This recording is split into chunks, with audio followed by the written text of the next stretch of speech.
CADEFI les da la más cordial bienvenida al evento de hoy. Comenzamos. ¿Qué tal, amigos? Les saluda Juan Carlos Fuentes Villanueva y pues hoy titular justamente del programa de charlas fiscales entre amigos. La verdad es que estoy bastante complacido de poder llevar el tema del día de hoy y con dos grandes ponentes que puedan platicar sobre este tema y particularmente darnos su experiencia. Y ya lo adelantaba uno de los ponentes, en donde creo que no se ha explorado justamente esta situación. Ahí a la hora de elegir el tema, creo que son situaciones que regularmente no se tocan ya en el proceso inclusive de un tema de defensa, y fue por eso que se eligió ese tema y ahorita lo voy a dar a conocer. Sin embargo, primero le quiero dar entrada y dar anunciar a los participantes de la charla y agradecer principalmente de primera instancia, si me permites, al doctor Raúl López Villa, que es un honor que esté con nosotros nuevamente, doctor. Muchísimas gracias. Gracias, es un honor estar nuevamente aquí. Muy amable, gracias. Y de igual forma a nuestro querido amigo, el contador Narciso Vargas, que también me está haciendo el honor de poder estar en esta charla y platicar justamente de experiencias. Mi estimado Narciso, bienvenido. Gracias, Juan Carlos. No, el agradecido soy yo y además me siento muy contento de compartir hoy escenario y vamos a platicar aquí con el doctor. Agradecido de estar aquí en la casa de CADEFI. Muy bien, pues justamente es un tema que no se ha explorado, inclusive hoy a la hora de poder estar revisando temas en donde pudiéramos tener nosotros como contadores un área más que fortalecer para poder brindar servicios. Particularmente creo que no se ha explorado esta parte en donde nosotros como contadores podemos dar un servicio de ser un perito en materia contable y ver la importancia que pudiera tener en algunas de las áreas jurídicas y que pueden ser de gran peso y determinantes para poder inclinar la balanza hacia el contribuyente, o principalmente, yo diría, particularmente para la buena impartición de justicia. Y en este sentido, quisiera iniciar con cualquiera de los dos que me pudiera indicar de primera instancia qué es un peritaje y en qué momento. Bueno, principalmente qué es un peritaje, mi estimado Narciso, si quieres. Así es. Con mucho gusto. Bueno, mira, un peritaje es un informe que rinde un experto en determinada materia. Y obviamente para eso tiene que tener ciertas características la persona que emite ese informe. Una de las principales es que debe ser experto en la materia, ¿sí?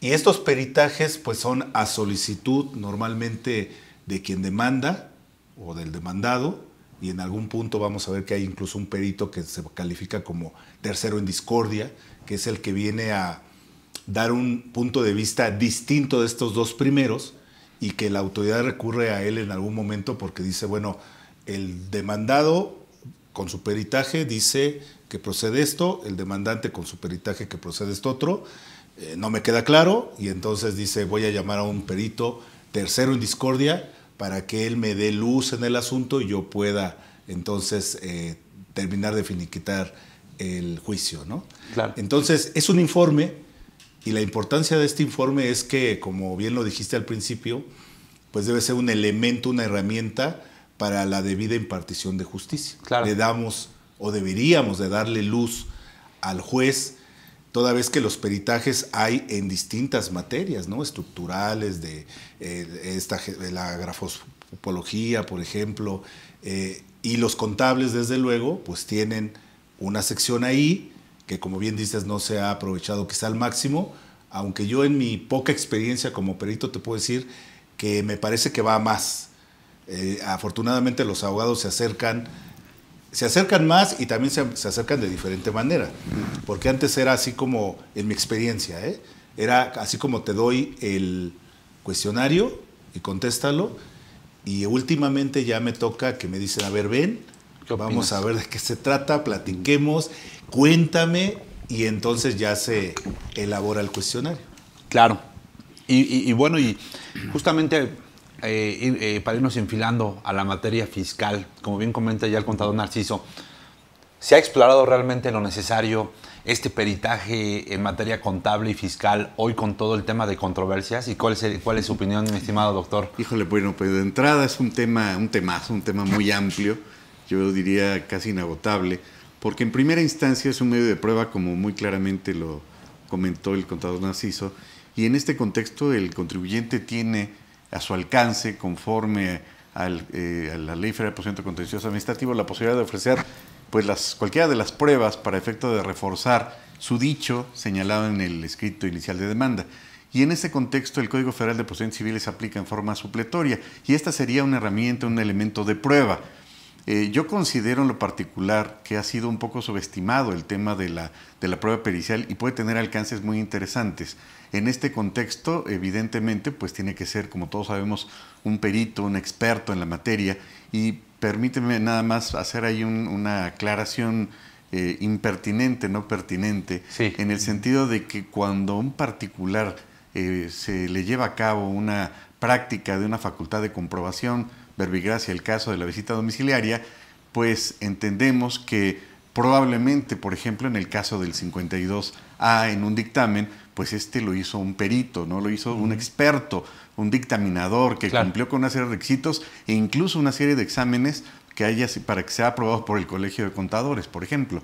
Sin embargo, cuando la autoridad revisa, pues no sabemos si este auditor cumple con esos estándares de estudio, y no lo digo peyorativamente, sino simplemente como una mera referencia, que el contador no me va a dejar mentir, y en ese contexto pues no sabemos si tiene la misma pericia, conocimiento para en su caso incluso hasta subestimar esos elementos de prueba en materia contable.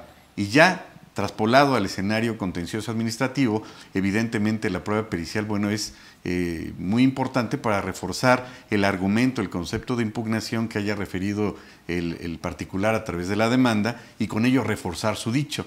Por supuesto que la autoridad tendría entonces en ese contexto la posibilidad de ofrecer otra prueba de ese mismo carácter y como bien señalaba el contador, bueno, pues podría terminar eso en un tercero en discordia, ¿no? Pero la prueba pericial, bueno, considero que no se le ha dado el nivel que debe tener, ¿no? No que puede tener, sino que debe tener. Y bueno, pues es uno de los elementos de prueba más importantes que evidentemente implica una pericia, un conocimiento técnico, una expertise, pues que no cualquiera puede tener, que incluso es válido que lo señale en términos técnicos y hay tesis del Tribunal Federal de Justicia Administrativa en donde puede permitírsele señalar al perito aspectos que van más allá de ese tema y que el juzgador ya considerará oportuno o pertinente complementarlo con otro medio de prueba, ¿no? Por dar una referencia. Perfecto, pues yo creo que ahí son datos interesantes en donde justamente se ha desaprovechado, como bien comenta el doctor Raúl, en donde no se entregan las pruebas necesarias o se subestima, y también hay que ver a la par quién está haciendo la evaluación de esas pruebas que estamos entregando como tal, ¿no? Y como bien comenta, muchas veces no tienen la capacitación, particularmente el adiestramiento, ni el nivel técnico que posiblemente un experto en la materia, que como bien ya lo adelantabas,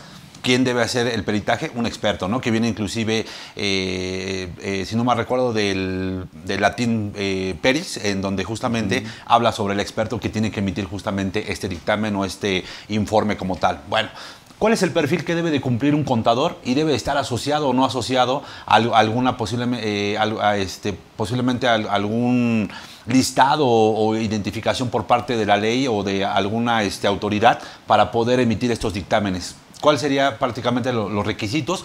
Justamente por si alguno de nuestros amigos que nos está siguiendo, pues evidentemente quisiera decir, oye, ¿sabes qué? A mí me encantaría hacer posiblemente peritajes en materia contable, ¿y cuál sería el procedimiento? Sí, fíjate que es algo muy curioso porque ahorita que el doctor mencionaba esta parte del dictamen fiscal que viene en código y que bueno o por mucho tiempo fue un área de oportunidad del contador en su ejercicio profesional. Es curioso y me llamó mucho la atención porque me parece que yo no lo había visto de esta manera. El contador público registrado hoy en día, así se nombra en el Servicio de Administración Tributaria, debe de tener una serie de requisitos para poder ser un contador público registrado y luego entonces poder emitir un dictamen para efectos fiscales. Claro.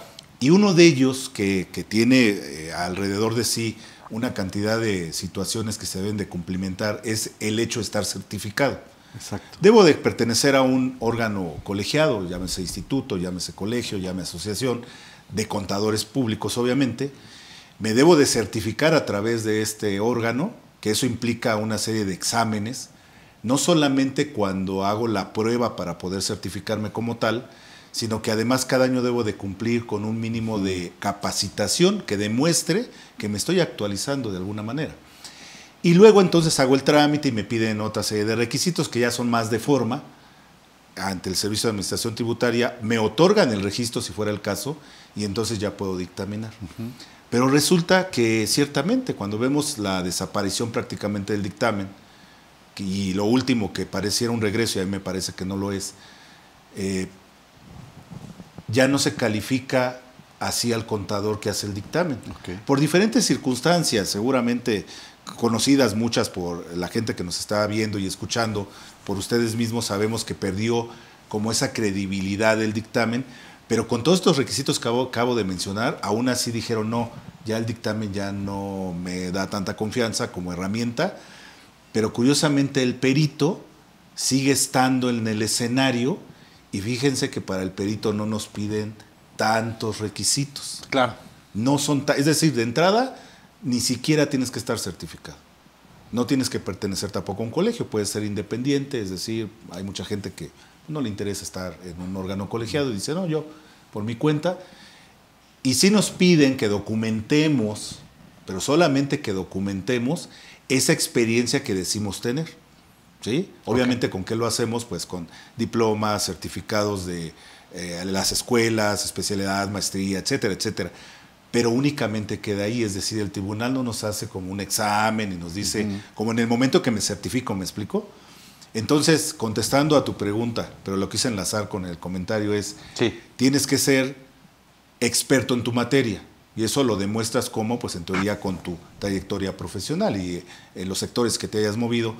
Y si tú quieres estar en un listado que lo mencionaba, si existe, que es el del tribunal, pues concursas, digamos, llevas tu documentación, todo este soporte documental que decía yo para que tú puedas decir, tengo esta experiencia, solicitas el registro y quedas en una lista que normalmente es de la que echa mano el tribunal para nombrar al perito tercero en discordia. Normalmente, ¿sí? Porque en lo privado, llamémosle así, pues lo que sucede es que normalmente son los abogados los que nos buscan y nos dicen, oye, tengo un asunto y voy a ofrecer la pericial contable como una de las tantas pruebas. ¿Te puedo nombrar perito? Sí.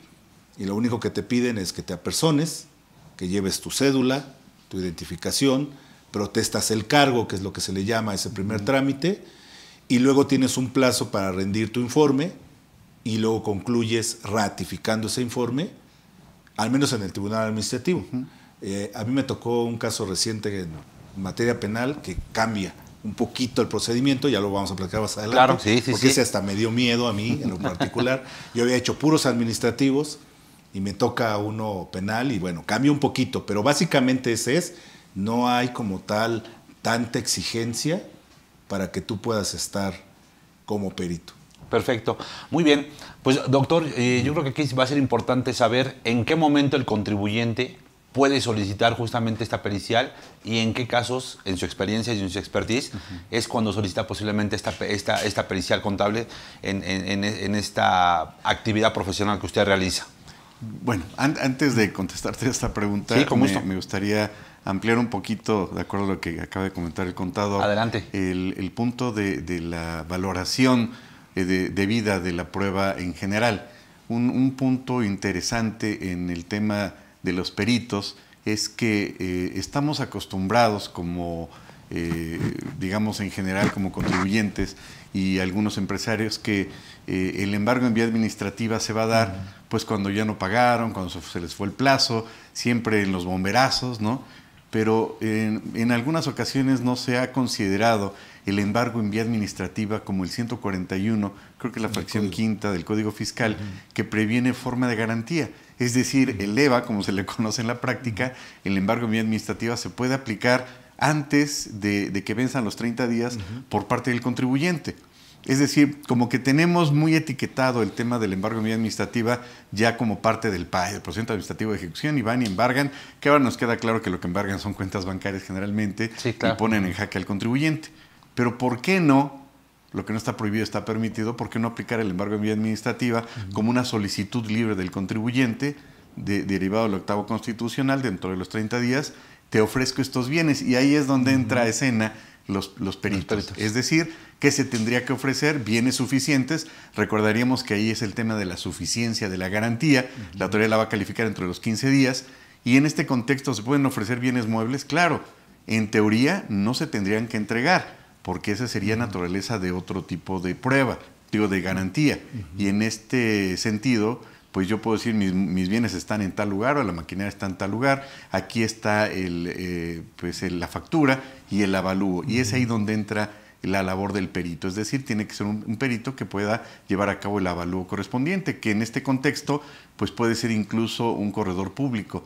El corredor tiene facultades para hacer avalúos, situación que el notario público no tiene, ¿no? Claro. Y bueno, ese sería un punto en donde quizá no está muy considerado algunas veces por el contribuyente la opción de ofrecer un bien mueble e inmueble, ¿no? Fíjese que en un caso, digo, justamente sobre poder ofrecer una garantía como tal, uno de los contribuyentes me tocó que me dice, oye, ¿sabes qué? Tengo papelería, pero esa papelería pues ya no la pude vender y tenía como cerca de $1 millón en papelería que decía, pues pase lo que pase, yo prácticamente ya está deshecha.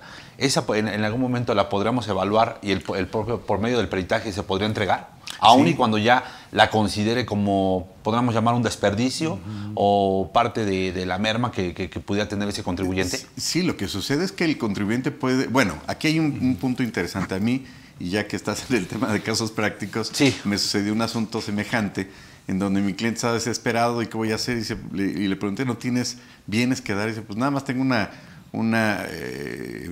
fábrica que ya no está operando. Y dije, no, bueno, pues ¿por qué no me dijiste? ¿Por qué no me preguntaste? Y pues tenía maquinarias de punta, pero de 1975, ¿no? Okay. Y en ese contexto obviamente ya se ofreció como fierro, el aluminio, que por cierto era parte de la ventilación de aquel entonces en los diseños que estaban de moda, ¿no? Si vemos las películas de James Bond, pues parece que eran así como de ese estilo, digo, de James Bond de esa época. Y en ese contexto la autoridad, bueno, se hizo el peritaje, se hizo el avalúo, se dio un muy buen avalúo, la autoridad ofreció otro avalúo, se llegó a la aceptación, y bajo protesta de decir, ¿verdad? Mi cliente manifestó que ya no tenía más bienes, y era cierto, no tenía activos, no tenía personal, no tenía cuentas bancarias, y en ese contexto pues salió en la primera en moneda, en la segunda no salió, bueno, bien, no salió en la primera, en la segunda tampoco, se baja el 75% de su valor, la autoridad se lleva literalmente esos bienes, y hasta ahí llegó porque ya no tenía más bienes, pero con ello pues quedó resuelto el asunto porque acreditó que no tenía solvencia y pues también se deshizo de toda la maquinaria que salió en remate. Entonces eso obviamente ahí intervino un perito que conocía de ese tipo de maquinarias, que era experto en ese tema, la autoridad lo aceptó y se arregló el asunto, ¿no? Entonces aquí el tema y el punto también interesante es que yo me refería hace rato dentro de los 30 días, pero en este caso ya habían pasado los 30 días, de hecho ya había habido un litigio, pero no había habido garantía. Allá no es garantía, allá es una oferta de pago, pero claro, te voy a pagar en especie y me vas a corregir, vas a decir, estás loco porque no hay pago en especie en Código Fiscal. No, pero lo ofrezco como EVA, embargo en vía administrativa, y se aceptó. Ok, perfecto. Entonces, bueno, suena estrategia, pero bueno, así sucedió. Y ahora sí, contestando tu pregunta, después de 20 horas, pues señalaría que es el particular el que ofrece la prueba. Pero antes que eso, yo me referiría ahora sí como litigante, que tenemos que señalar aspectos de fondo en los agravios, en los conceptos de impugnación, más que impugnar por impugnar, tener elementos de fondo, más que agravios que puedan implicar la nulidad para efectos, que es lo que nunca vamos a buscar, y al final del día las pruebas, como la pericial, que refuercen uno de los argumentos que estamos señalando. Y con ello, bueno, pues ya quedaría amarrada, digamos, la argumentación jurídica para que efectivamente derive de un argumento bien sostenido, bien planteado, y la prueba pericial confirme efectivamente lo que estamos señalando como prueba. Ok, muy bien.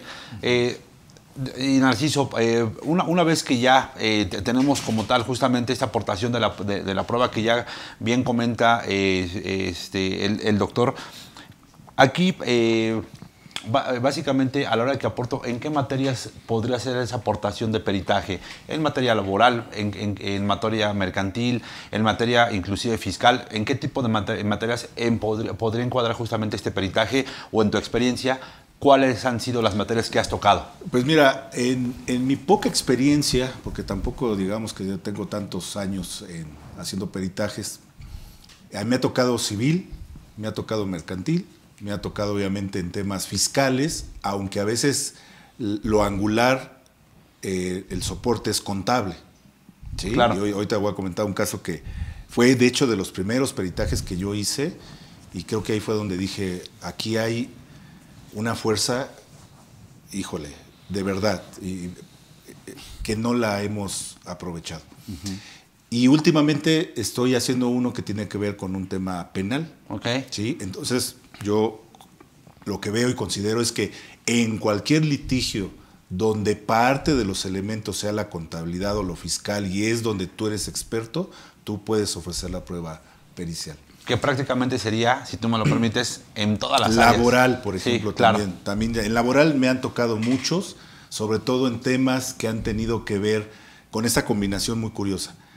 Despido injustificado, se pelea en materia laboral, lo gana el trabajador, lo indemnizan, le pagan su lana, le hacen su retención, pero le hacen la retención como si el pago fuera sueldos y no indemnización, y entonces le retienen muy alto. Claro. El trabajador se voltea, hace su declaración anual, él sí considera el pago como indemnización, el impuesto reduce, saldo a favor, lo solicita y la autoridad le dice no. Y entonces viene otro procedimiento ya con otro juicio distinto, pero con toda esta historia detrás.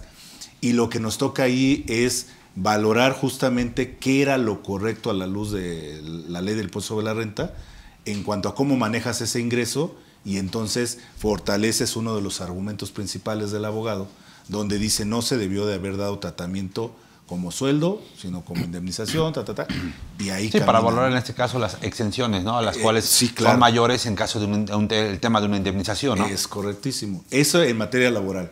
Y el que les quería platicar, que a mí me dejó muy marcado, fue un amigo se me acerca y me dice, oye, fíjate que un familiar vendió su propiedad, la notaría le retiene, pero le retiene muy alto. Sin embargo, bueno, pues le retiene, ejecutan la enajenación, se acaba el asunto. Ella presenta su declaración anual, hacen el cálculo de manera distinta, obviamente, le sale un impuesto a favor igual, lo solicitan, les dicen que no, y entonces comienza el litigio en ese sentido.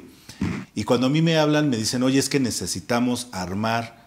La diferencia estaba en el costo del terreno, no de la propiedad completa, sino en el terreno. Y donde vine a encontrar la luz fue en las normas de información financiera. Ni siquiera en la ley de renta, sino en las normas. Cuando la norma te dice, oye, toda la etapa preparatoria del terreno, que incluye el desmonte, hacer las zanjas para recibir la cimentación y demás, se considera parte del costo. Y la autoridad, bueno, no, ni siquiera la autoridad, el notario, en el momento que él hizo la retención, él no lo consideró porque dijo, esto no.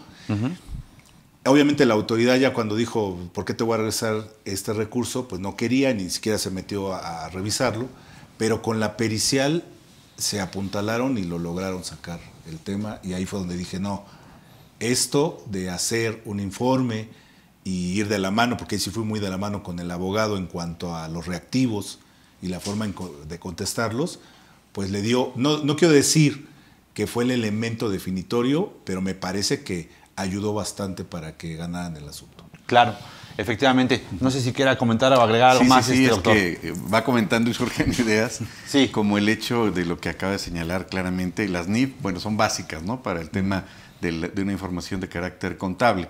Por un lado. Por otro lado, hace ratito comentaba acertadamente también el contador perito que se tiene que dar el cuestionario, ¿no? Para señalar los puntos sobre los cuales va a versar el desahogo de la prueba pericial. La pregunta sería, y bueno, suena un tanto maquiavélica o con jiribilla, como dicen en el norte del país, ¿debe de ser firmada o no por el demandante? Pues hay una tesis aislada, me permití adelantar en este tema. Sí. Nada más como una mera referencia, es la tesis con número de registro 2021-126 de la Corte, que dice prueba pericial en el juicio contencioso administrativo. El artículo 15, fracción séptima de la Ley Federal de Procedimiento Contencioso Administrativo, al prever la obligación del demandante de firmar el cuestionario que debe desahogar el perito, viola el derecho fundamental de acceso a la justicia. Vean qué interesante. Entonces, pues con ello, pues se podría ofrecer en ese sentido y se tendría que desahogar en los puntos, obviamente, materia de la pericial, de la prueba pericial. Y en ese contexto, y bueno, aquí el contador me va a corregir o no, pues el universo, la amplitud de los puntos que yo quiero probar como demandante, pues yo los puedo dejar abiertos o señalarlos a mi buen saber y entender o consideración, obviamente de la mano con el perito previamente para tener un acuerdo y señalar o que sepa exactamente sobre los rubros que se va a llevar a cabo. Obviamente se le tiene que citar, tiene que ratificar el cargo y se le va a dar un plazo para que desahogue esa prueba. No obstante, bueno, pues dentro del plazo pues ya estaría desahogada y nada más cumple con esos requisitos. O muy probablemente desde antes de que se vaya a llevar a cabo esa ratificación ya hasta tiene desahogado esa prueba.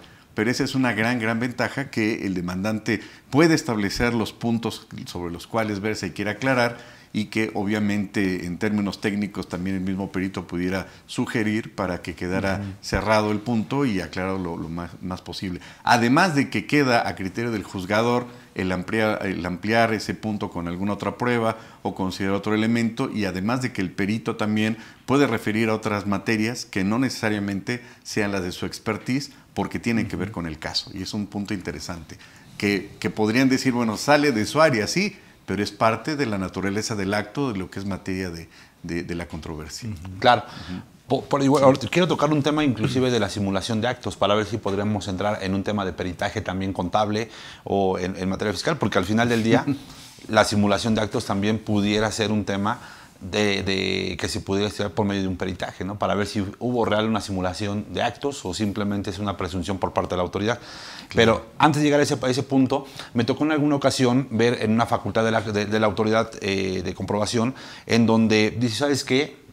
Aplicaron posiblemente una inversión, la considera la autoridad para que se deduzca conforme al título, de donde se deducen por medio del 25%, se aplican los porcentajes dependiendo el activo que deba de referirse, ¿no? Sin embargo, la autoridad dice, ¿sabes qué? No me aplicaste el porcentaje que debe de ser. Y lo que ellos dicen, oye, ¿sabes qué? Lo que pasa es que yo no lo estoy considerando como una inversión, lo estoy considerando como un gasto, ¿no? Particularmente con unos gastos que realizaron de unos teléfonos móviles, ¿no? De unos teléfonos celulares. Entonces, justamente ahí hacen la relación con el tema de realmente si cumple con los elementos de ser una inversión, en donde básicamente tengas pues un beneficio económico futuro, o en su defecto pues sea realmente para ir haciendo la operación diaria, que realmente así es como lo había considerado el departamento contable. Claro. Piden la pericial, y la pericial por parte del contador que contrata al contribuyente dice, oye, ¿sabes qué? Pues la norma de información financiera, pues obviamente emite este criterio. Y justamente, pues derivado de eso, mandan al gasto y tiene una mayor deducción. Al respecto, digo, yo creo que esa es particularmente una de las situaciones importantes o interesantes que hay en esta materia fiscal, porque se pueden considerar posiblemente un gasto cuando la autoridad lo considera una inversión como tal. Entonces, no sé qué comentarios tengas al respecto. Fíjate que es súper interesante lo que acabas de mencionar, porque cómo si aplicamos, y cuando digo si aplicamos me refiero obviamente a nosotros y también a la autoridad, que cuando hablamos de derecho tributario siempre decimos sí, pero el origen está en el derecho laboral. Entonces vamos allá y veamos las características, etcétera, etcétera, y luego le damos su tratamiento en materia fiscal, ¿sí? Pero ¿cómo no hacemos lo mismo cuando se trata de que el origen está en las normas de información financiera? A la autoridad y a nosotros mismos se nos olvida muchas veces que las normas son guías, son criterios que emanan de un órgano colegiado, ¿sí? Donde se dan las reglas, digamos de esta manera burda, de cómo se debe de hacer el registro y bajo qué circunstancias aplica o una cosa u otra, ¿sí? Y las desestimamos al momento de hacer el manejo fiscal. Lo desestimamos. Y en este caso que tú planteas, me parece que eso fue lo que le ocurrió a la autoridad.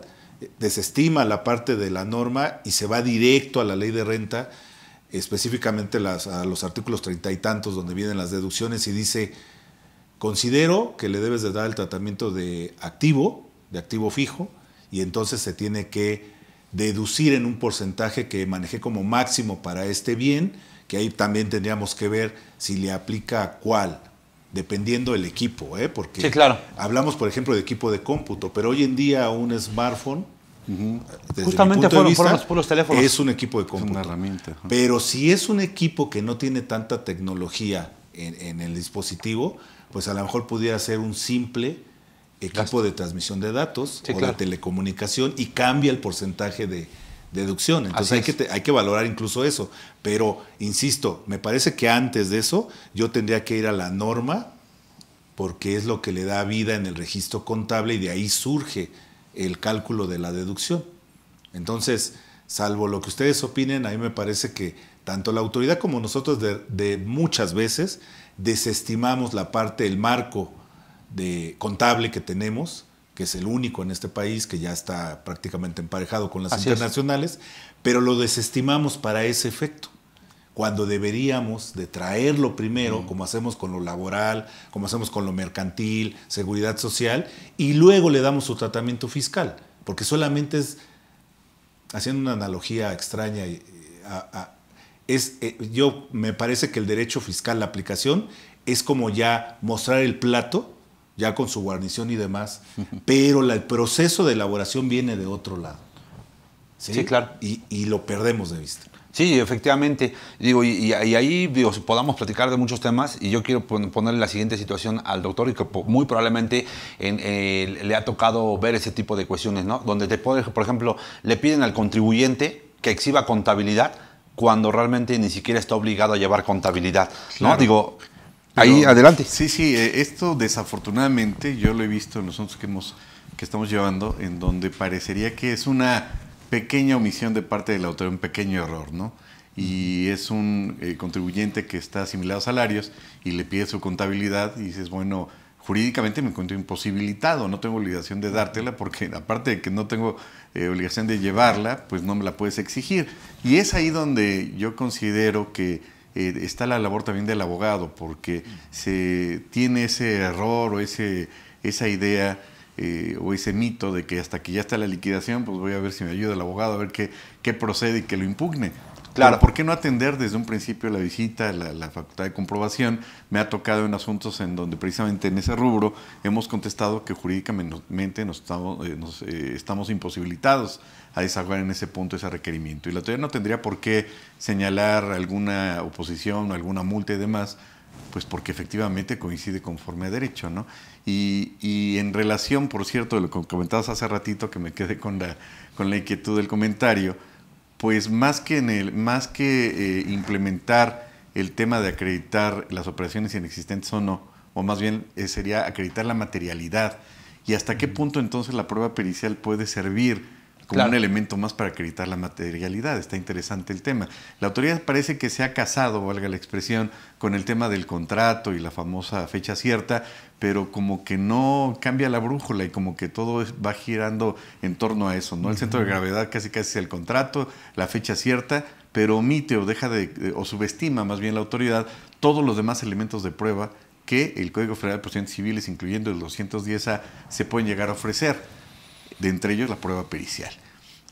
Me comentaban hace algunos días, bueno, qué tan factible o qué tanto conviene ofrecer una fe de hechos de un notario. El notario va a ratificar una entrega de un bien y demás, pero él no es experto en el tema. Yo considero que esa prueba se subestimaría, no se consideraría tanto, porque el notario nada más da fe de la fecha del día en que se entregó tal mercancía, pero no es experto ni en la mercancía ni en los bienes, y creo que eso no ayudaría en mucho. Claro. Sin embargo, la prueba pericial, pero bueno, por supuesto, se vincularía a aspectos de contabilidad, se vincularía a la naturaleza de la mercancía, se vincularía a muchísimos puntos, y creo que, por eso comentamos en un principio, se ha subestimado un tanto cuanto este tema de la prueba pericial, y que ayudarían mucho también a acreditar el tema de la materialidad.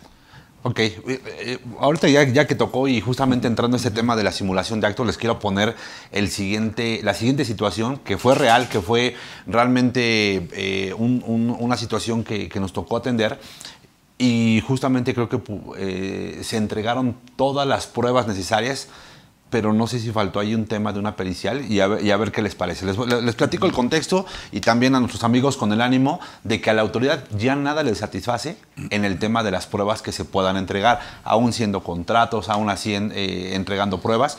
Nada les satisface y para ellos son actos simulados. Entonces, por eso lo importante de esta charla y de esta plática y cómo la podemos sustentar.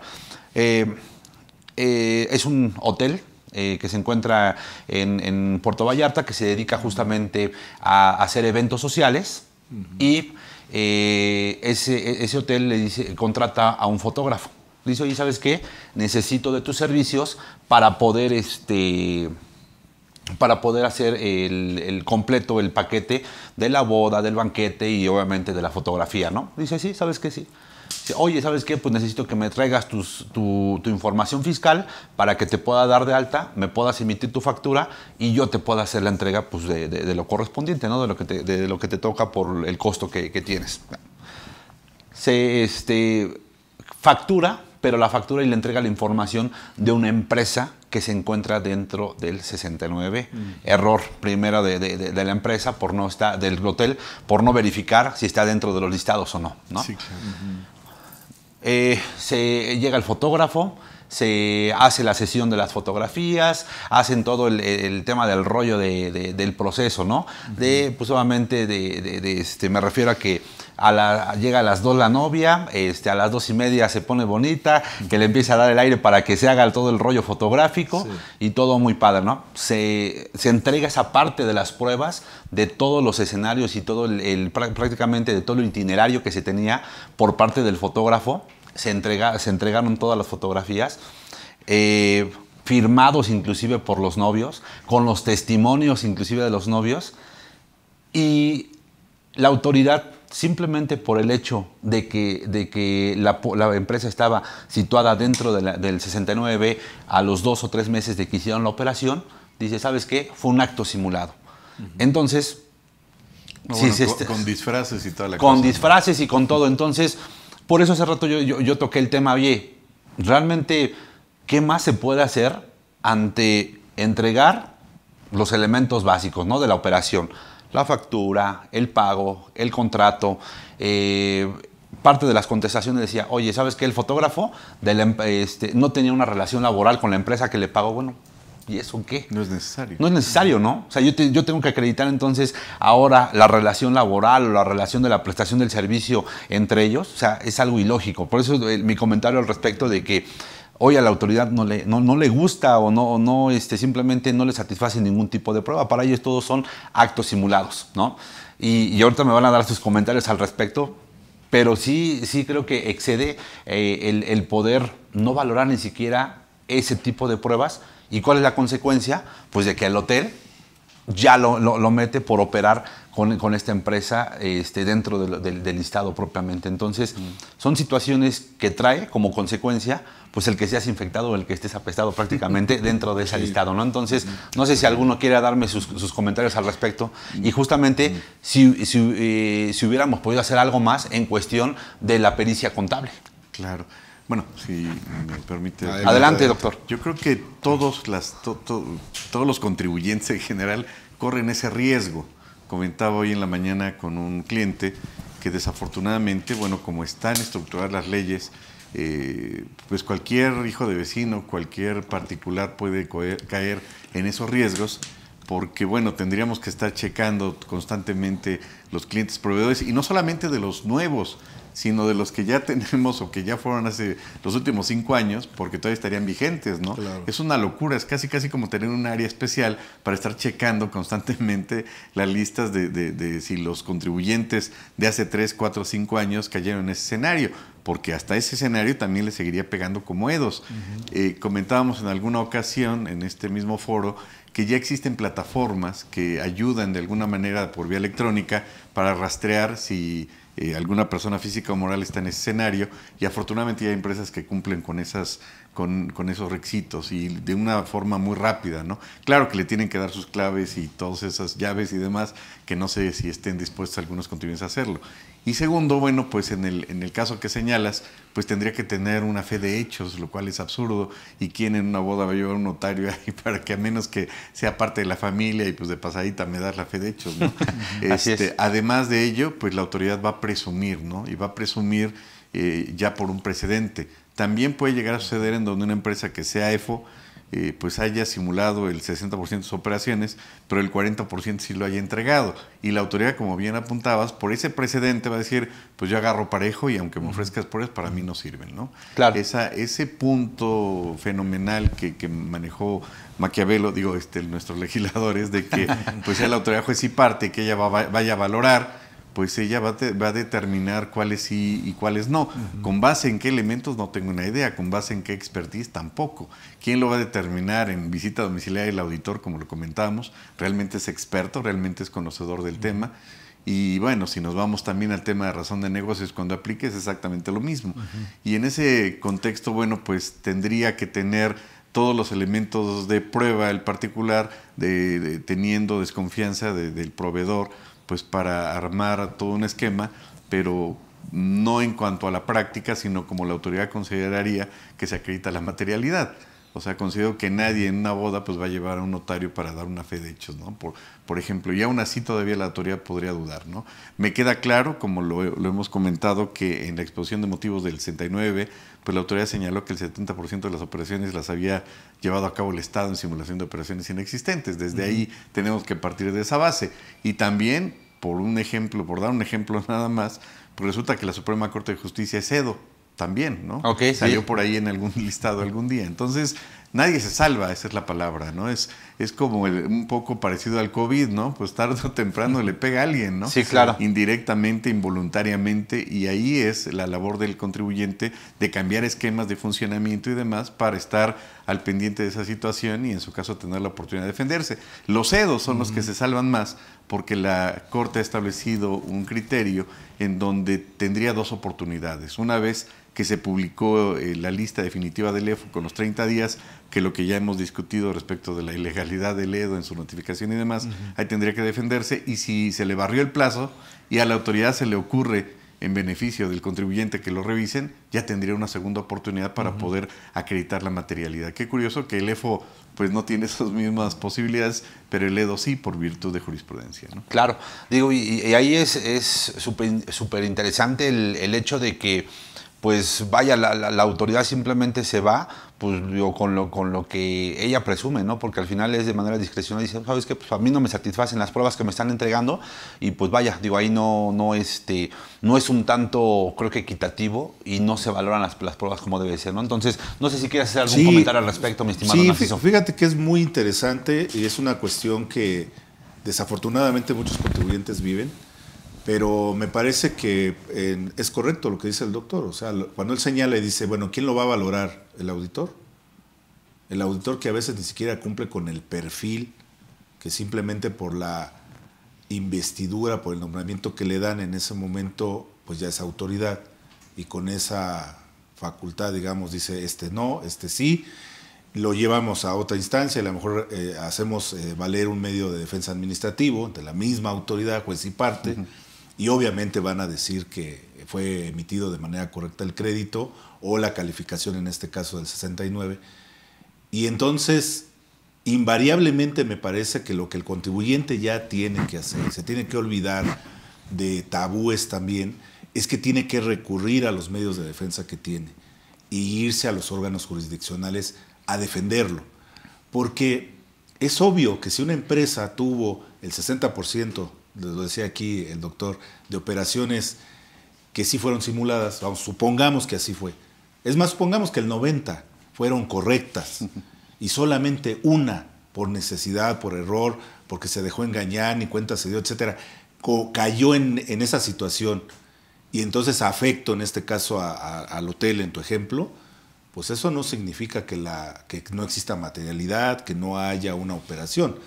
Habrá que defenderlo, y ahí me parece que sí la prueba pericial podría venir a dar fuerza incluso desde el procedimiento cuando sea Secretaría de Finanzas o el mismo SAT está revisando, o la PRODECO también, sí, claro, que tú pudieras incluir la prueba pericial para decir, a ver, momento, ciertamente este contribuyente, y es más, también yo presumo como particular que lo que tú dices es correcto, el 90% de sus operaciones fue buena y a mí me tocó la mala, pero no me califiques por eso. A ver, vamos viendo, aquí están mis pruebas, aquí está mi pericial, y si ahí no lo logro, que a mí me parece una ventana de oportunidad, pero si no lo logro, pues entonces me voy al juicio contencioso. Claro. Porque si no, estamos perdidos, ¿eh? Claro. Imagínate, tú tienes operaciones con Narciso Vargas ahorita, y dentro de 4 años yo cometí el error de empezar a vender. Es más, a lo mejor ya ni vivo. Y sí, entonces claro, alguien en ese procedimiento de la defunción, que sabemos que tiene un plazo, sí, pues sigue emitiendo facturas y dice, pues las vendo, ¿no? No, bueno, esa es novela de terror. Imagínate, ¿no? Sí, claro. Y entonces la autoridad se da cuenta y dice, no, pues a ver, sube a Narciso al listado y búscame a todos, pero de 5 años para atrás. Sí, cuando claro, Narciso actuó de manera correcta, consciente, bien, hizo un negocio contigo, no hubo ningún tema, hay sustancia, materialidad, hay razón de negocios, hay todo lo que tú me digas, pero 4 años después ocurre esta situación, pues me parece que no es para nada correcto. Claro. Doctor, adelante. Me gustaría ahí poner, como dicen, el dedo en la llaga, sí, y ya que está inspirado aquí el contador Narciso, complementaría este punto interesantísimo. No voy a dar tips, lo bueno es que nada más estamos nosotros 3. Sí, nada más. Nadie nos escucha y eso es muy bueno, ¿no? Faltó el cafecito, nada más. Sí, exactamente. El primer párrafo, contador, del 69, habla de que cuando la autoridad detecte que el contribuyente ha estado emitiendo. ¿Ha estado emitiendo qué significa? Pues que los últimos 5 años presumiblemente ha estado emitiendo. Hasta ahí vamos bien. Activos, personal, infraestructura. No dice activos o personal, o no dice personal o infraestructura. Todos. Okay, entonces son como los Twinkies, pero 3 en cada bolsita. Sí, ¿correcto? Sí. Si falta uno, ya no hace tiempo que no como Twinkies, me imagino que siguen en 3 en cada bolsita. Okay. Entonces, de acuerdo a la redacción, no dice uno u otro. Correcto. Si el EFO, usted corríjame si digo una barbaridad, acredita uno de ellos a través de la pericial de que hace 4 años, 5 años, sí tenía activos personal, desvirtúa la hipótesis del primer párrafo y ya no encuadra en ese supuesto. Exactamente. Por tanto, qué pena. Adiós. Que esto se los dejo aquí en corto. Sí, claro. Si no, imagínense. Que fíjese, yo en algún momento pregunté, me dijeron que era una fotografía nada más del momento, el tema de la propia emisión del 32D, la opinión de cumplimiento, ¿no? Porque yo decía, bueno, es un documento que emite la propia autoridad, se podría ofrecer como una prueba plena, que le llaman ustedes, que es cuando tiene validez y que le emite validez, cuando le emite alguna autoridad, y me decían no, porque nada más es la fotografía de que estás estás cumpliendo con la obligación de tus obligaciones fiscales como tal. Pero, por ejemplo, yo consideraba mi punto de vista, digo, al igual usted es el experto aquí en el tema de las pruebas, el 32D no podría ser también una pericial en materia de aplicarla para un tema de juicio. Bueno, nada limita al contribuyente a ampliar el argumento a través de una prueba. Claro. Es decir, se refuerza, como dijimos desde un principio, a través de esa prueba contable, caligrafoscópica o la naturaleza que tenga, o incluso desde antes puede hasta planear el promovente, el demandante, no solamente una pericial contable, una pericial caligrafoscópica, una pericial, lo que no está prohibido está permitido, ¿no? Y en ese contexto, el éxito de la demanda, además de reforzar y acreditar el dicho del contribuyente y no que se contraponga la pericial con el argumento, exacto, va a ser esencialmente la valoración que la autoridad jurisdiccional le dé a cada uno de esos rubros. Ahí está el punto. Y que obviamente pues la autoridad esté, o en su caso, en desventaja al no poder desvirtuar ese dicho. Ahí está el tema, ¿no? Sí. La forma en que, eso es esencial, y yo lo he visto muchas veces, ¿no? La forma en que el abogado plantea el asunto es esencial. Sí, claro. Porque si no lo sabe plantear, puede tener la razón, pero no lo explicó de la manera correcta. Eso en algún momento alguien me lo dijo también con la prueba pericial. Me dijo, tu prueba pericial tiene que ir técnica, pero no exageres, porque se trata de darle luz al juzgador. El juez busca un argumento, digamos que sencillo, porque él no es contador, no es financiero, no es fiscalista, y entonces dice, a ver, yo de leyes entiendo, a mí no me vengas a explicar si es inconstitucional o si falta de legalidad, no, eso yo me encargo de esa parte. Pero tu pericial tiene que ser como un cuento, explicado de tal manera que el juez diga, ya entendí por qué le dicen cargo, por qué le dicen abono, por qué egreso, por qué ingreso, por qué devengación, por qué momento de realización, etcétera, ¿no? Y la demanda también, digo, no digo que sea un cuento de terror, no, simplemente que sea creíble. Y comentábamos hace algunos días el tema de la famosa argumentación jurídica que está de moda, en el sentido de que tanto tiene que ver la preparación del abogado, en el sentido de que lleve de la mano a la autoridad jurisdiccional, pero que sea entendible. Y desgraciadamente quiero considerar que en las universidades no se ha valorado, no se ha dado ese tema de cómo elaborar demandas, de qué términos utilizar y cómo llevar de la mano en una lectura que sea ágil, entendible a la autoridad jurisdiccional e incluso, valga la expresión, que induzca en algún momento al juez al tema de la ponderación, por ejemplo, ¿no? Exacto, en donde pues ya lo lleve de la mano para señalar cuál de esos dos elementos en el caso del juicio de amparo, donde dos derechos fundamentales estén encontrados, pues casi inducirlo a que resuelva que tal derecho fundamental es el que debe prevalecer. Sí, es el que me conviene a mí, claro, en ese momento. Sí, por supuesto, ¿no? Claro, sí. Pero, y yo debo reconocer, porque también he caído en eso, de demandas de 600 hojas, 500 hojas, se vuelve denso, se vuelve pesado para la autoridad jurisdiccional el estar leyendo todo ese expediente, o como a veces hacen los ministerios públicos, a ver, platíqueme su asunto, ¿no? Exacto. Y después ya leo el expediente, ¿no? Claro. Pero en eso yo creo que todavía nos falta un poco de camino por andar para, pues valga la comparación, ser un poco como los abogados en el derecho anglosajón, de 20 hojas, 15 hojas, y ahí viene todo. Somos como muy a la antigüita de transcribir todo y como si la autoridad jurisdiccional no conociera la tesis número tal. Basta y sobra con que refiramos el número de tesis para que la autoridad ya sepa de qué estamos hablando, el título de la misma, pero no transcribir todo porque bueno, nos va a salir un monstruo de 600 hojas y a ver cómo se resuelve. En 2020 me tocó un asunto que promoví amparo contra leyes, 42A del Código Fiscal, por cierto, y pues se tardó un año. Claro, por la pandemia y todo lo que digamos. Sí, más. Cuando llegábamos a entrar al tribunal, bueno, parecía la película de E.T., todos disfrazados de blanco y con careta y, bueno, un show, ¿no? Pero en ese contexto, pues sí, hay que reforzar el tema de llevar de la mano a la autoridad, de sí utilizar términos técnicos y demás, pero entendibles, ¿no? Y en caso de reforzarlo con tesis de jurisprudencia, pues yo creo que hoy por hoy ya ni siquiera es necesario transcribir todas esas tesis. Digo, son puntos demasiado elementales que a veces hay que recordarlos para que también la autoridad le sea más fácil la lectura. Claro. Independientemente de lo que le llaman los alegatos de oído, que en algunas ocasiones la autoridad permite que uno platique brevemente con ellos, que eso no tiene nada de malo, pero pues también para efecto de que la autoridad identifique de qué se trata el asunto. Pero imagínense un expediente de 800 hojas de pura demanda, no, bueno, a ver cuando acabo de leerla. Además de que desgraciadamente en esos conceptos de impugnación, agravios, conceptos de violación, pues a veces usamos la retórica y ya el cuarto concepto es el mismo que señalé en el primero, pero le adicioné otro punto más, ¿no? Sí, claro. Y considerando aspectos de fondo, es decir, en el caso del juicio contencioso administrativo, aspectos de nulidad lisa y llana.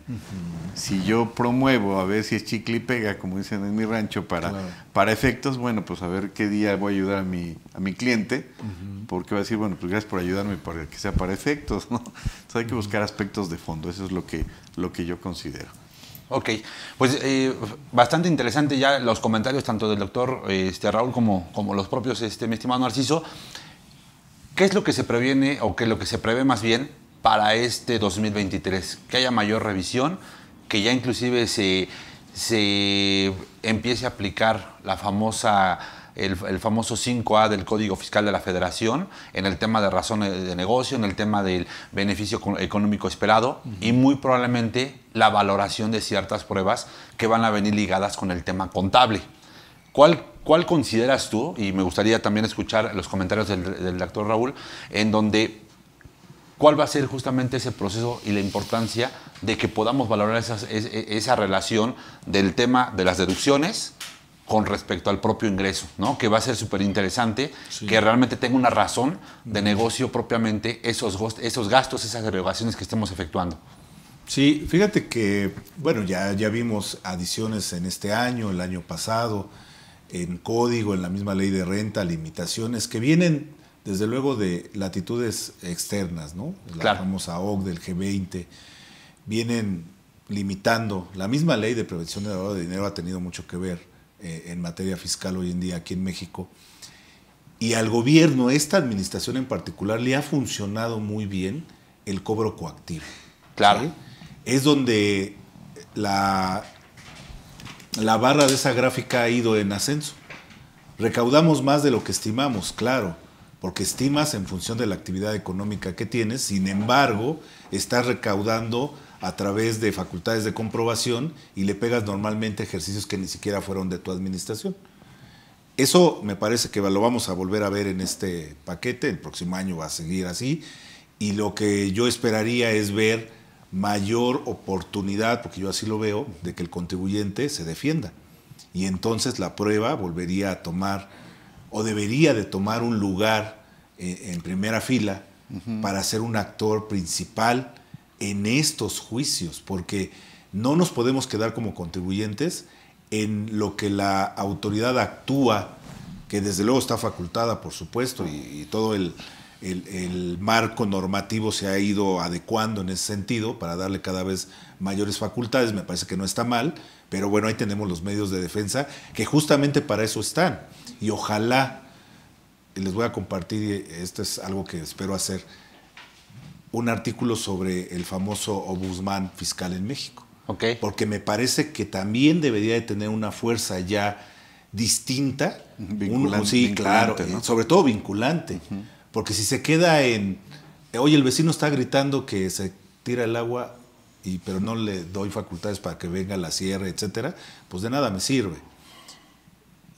Esa parte la tendríamos que ver. Ojalá y no se quede incompleto ese cuadro, donde siempre nos quedan a deber desde mi punto de vista en transparencia, y ahora en esta figura del ombudsman, porque me parece que el contribuyente va a estar, o debería de estar, más en los juicios. Fíjate que un comentario que apenas en la semana escuché, inclusive platicando, que bien lo conoce Alejandro Aguilar, comentábamos, creo que justamente esta figura de la propia Prodecon simplemente es haciendo referencia al comentario que dices, oye, se está regando la tubería, bueno, pues vamos, tú arréglala, pero yo te cargo nada más la bolsa para que tú lo hagas, ¿no? O sea, como que sí va muy a la par, pero pues no se mete realmente como imparcial y como realmente que te apoye y que ejerza la presión correspondiente, ¿no? Que a la autoridad, al SAT no le gusta que la propia autoridad emita sus criterios en el tema de la Prodecon.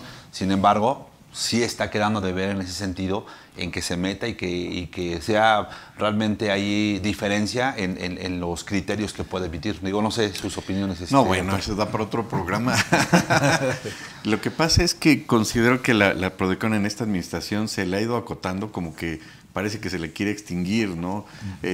¿Hasta qué punto realmente coadyuva la Prodecon? Es cierto, hace mesas de trabajo, cita a la autoridad, suspende el procedimiento de revisión y demás, pero al final del día lo que busca es coadyuvar con la autoridad y que pague, y quizá uno de los pocos o el único beneficio, considero muy radicalmente, es pues la condonación de multas. Pero fuera de ahí, la verdad es que sí es potestativo del contribuyente acercarse o no a la Prodecon, pero como bien señalabas, nos debe mucho la Prodecon. Un punto que me encantaría que en algún momento se acordara la Prodecon es que por lo menos emitiera un criterio en el sentido de que parecería que el EFO a perpetuidad ya existe, ¿no? Si una persona física o moral se le termina como EFO por X o Y, impugnó, no acreditó, ¿se va a quedar así por los siglos de los siglos? Exacto, sí. ¿Cómo? Y no hay un plazo de 5 años, 6 años, 3 años, no le das la oportunidad de que pague y así se queda, ¿no? Quizá en el caso de personas físicas hasta limitando su derecho del artículo 5º constitucional. ¿Y por qué no que es el ombudsman? Bueno, o entendí mal, ¿no? Sí, entonces, claro. falta mucho, yo creo, de parte de la Prodecon, pero también desafortunadamente parece que la tendencia es a mediano plazo que se extinga, ¿no? Yo he tenido algunos asuntos con la Prodecon, me ha quedado muy, muy clara una actitud de excelencia de parte de ellos, de verdad. No quiero quedar bien con nadie, pero la verdad nos han tratado bastante bien y qué lástima que pareciera que la tendencia de la Prodecon es cada vez limitarla más, ¿no? Sí. Y desafortunadamente pues no ha habido muchos gallos para que ocupen el puesto, ¿no? de director de titular, ¿no? Sí. Y por otro lado, bueno, pues sí, sería muy discutible que fuera vinculante el tema de las decisiones de la Prodecon porque pues pondría en contra directamente al SAT, ¿no? Lo pondría en contra.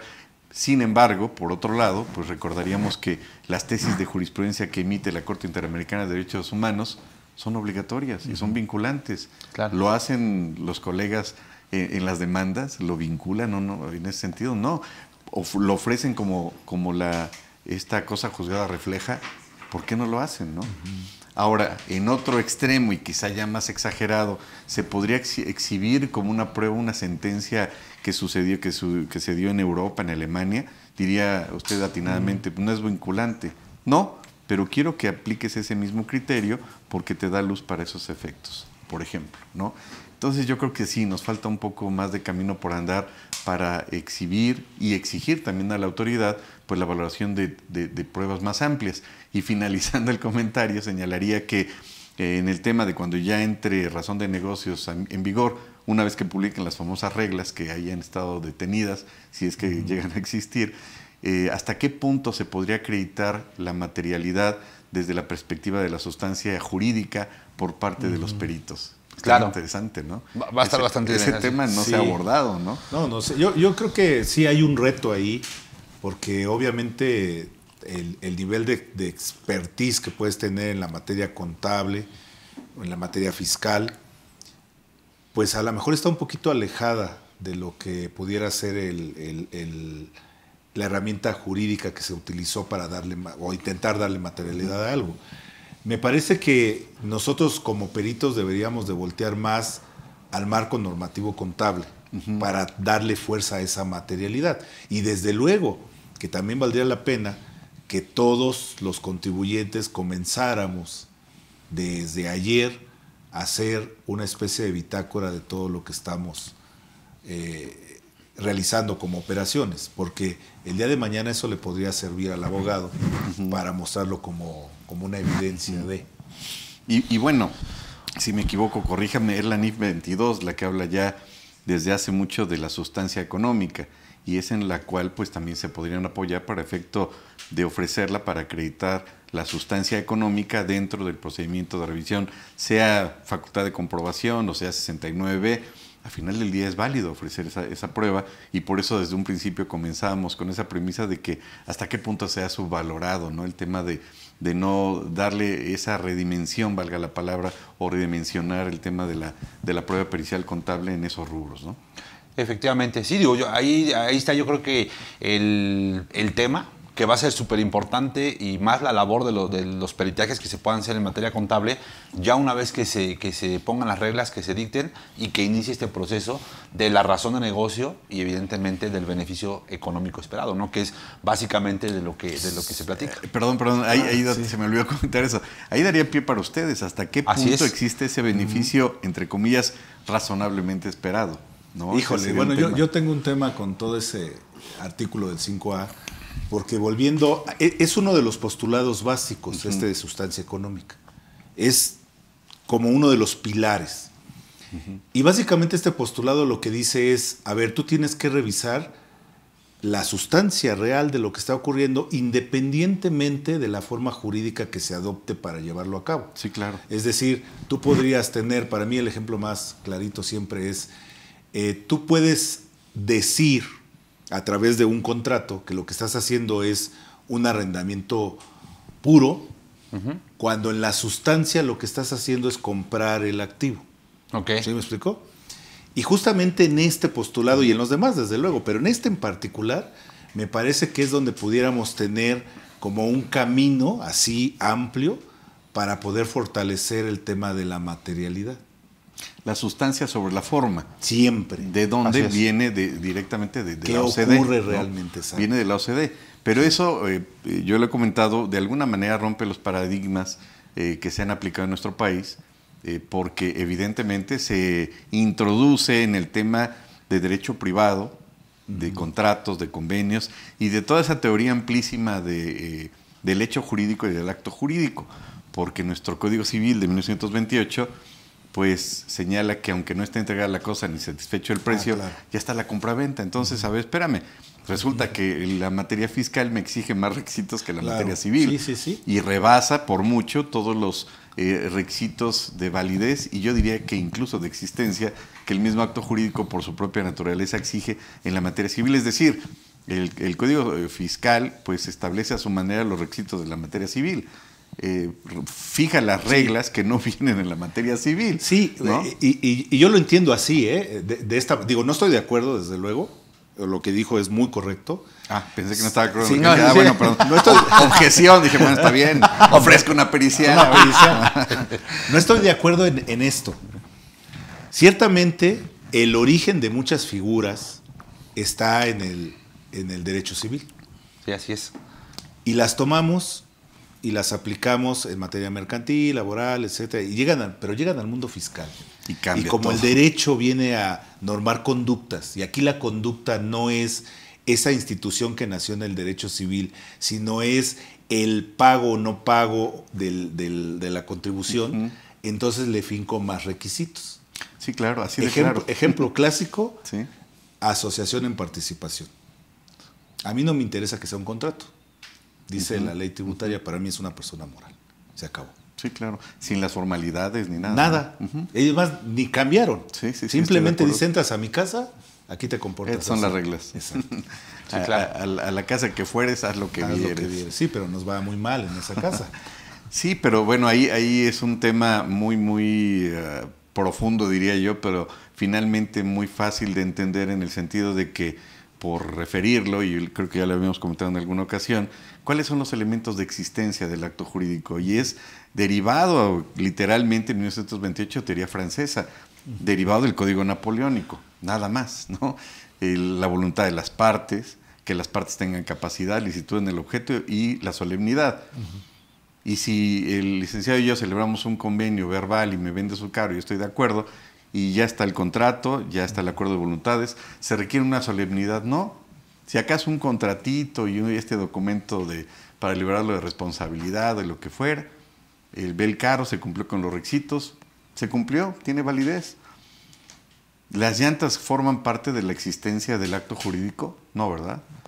No tiene motor, pues quizá podrías demandar la nulidad del acto, ¿no? O nulidad absoluta, o lo que fuera, pero los elementos de existencia ahí estaban. Voluntad de las partes, licitud en el objeto, no te vendí un carro robado, ¿verdad? Sí, claro. Y finalmente la solemnidad, que quizá lo hicimos en papelito, pero no era obligatorio. Entonces, traspolado al ámbito fiscal, activo, personal e infraestructura forma parte del aspecto de existencia. Híjole, qué pena, pero no. Claro, no. Pero bueno, como bien señala el contador, pues la autoridad fija sus propias reglas y aquí se va a manejar de esta manera. Y para mí, los elementos de existencia son los que acabamos de señalar. Y Así ese es el tema, ¿no? Muy bien. Pues si les parece bien, vamos a pasar a algunas preguntas y vamos a ver la responsabilidad y que nos compartas, por ejemplo, algunos casos que has tenido, particularmente que tiene el contador, el propio abogado, en caso de emitir una pericial, que con eso regresamos ahorita después de las preguntas, y cuáles son las responsabilidades que tienen ambos, ¿no? Vale, listo. Sí. La primera pregunta es de Perla Reyes, dice, ¿qué es el embargo vía administrativa? Que creo que va dedicada para usted, doctor. Sí, ya vi, con dedicatoria. Sí, exactamente. Lo que sucede es que cuando la autoridad determina un crédito fiscal o le notifica al contribuyente la existencia de un crédito fiscal, el contribuyente, acorde con el artículo 17 constitucional, pues tiene derecho a defenderse vía recurso de revocación, vía juicio de nulidad, uno u otro, uno en el 117, otro en la Ley Federal de Procedimiento Contencioso Administrativo, vía juicio de nulidad. Y en ese contexto, ¿para qué va a presentar el juicio de nulidad? Pues para controvertir ese crédito fiscal si no está de acuerdo, pero un requisito elemental que establece el 141 del Código Fiscal es que ese crédito fiscal ineludiblemente se tiene que garantizar. ¿Y para qué se va a garantizar? Sino para suspender el procedimiento administrativo de ejecución. ¿Y qué es el procedimiento administrativo de ejecución?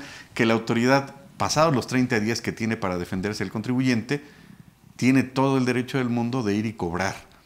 Y podría llevar a cabo el embargo en vía administrativa y en ese contexto embargar literalmente, valga la redundancia, bienes muebles, bienes inmuebles y lo que comentábamos, pues también puede embargar las cuentas bancarias del contribuyente. Efectivamente.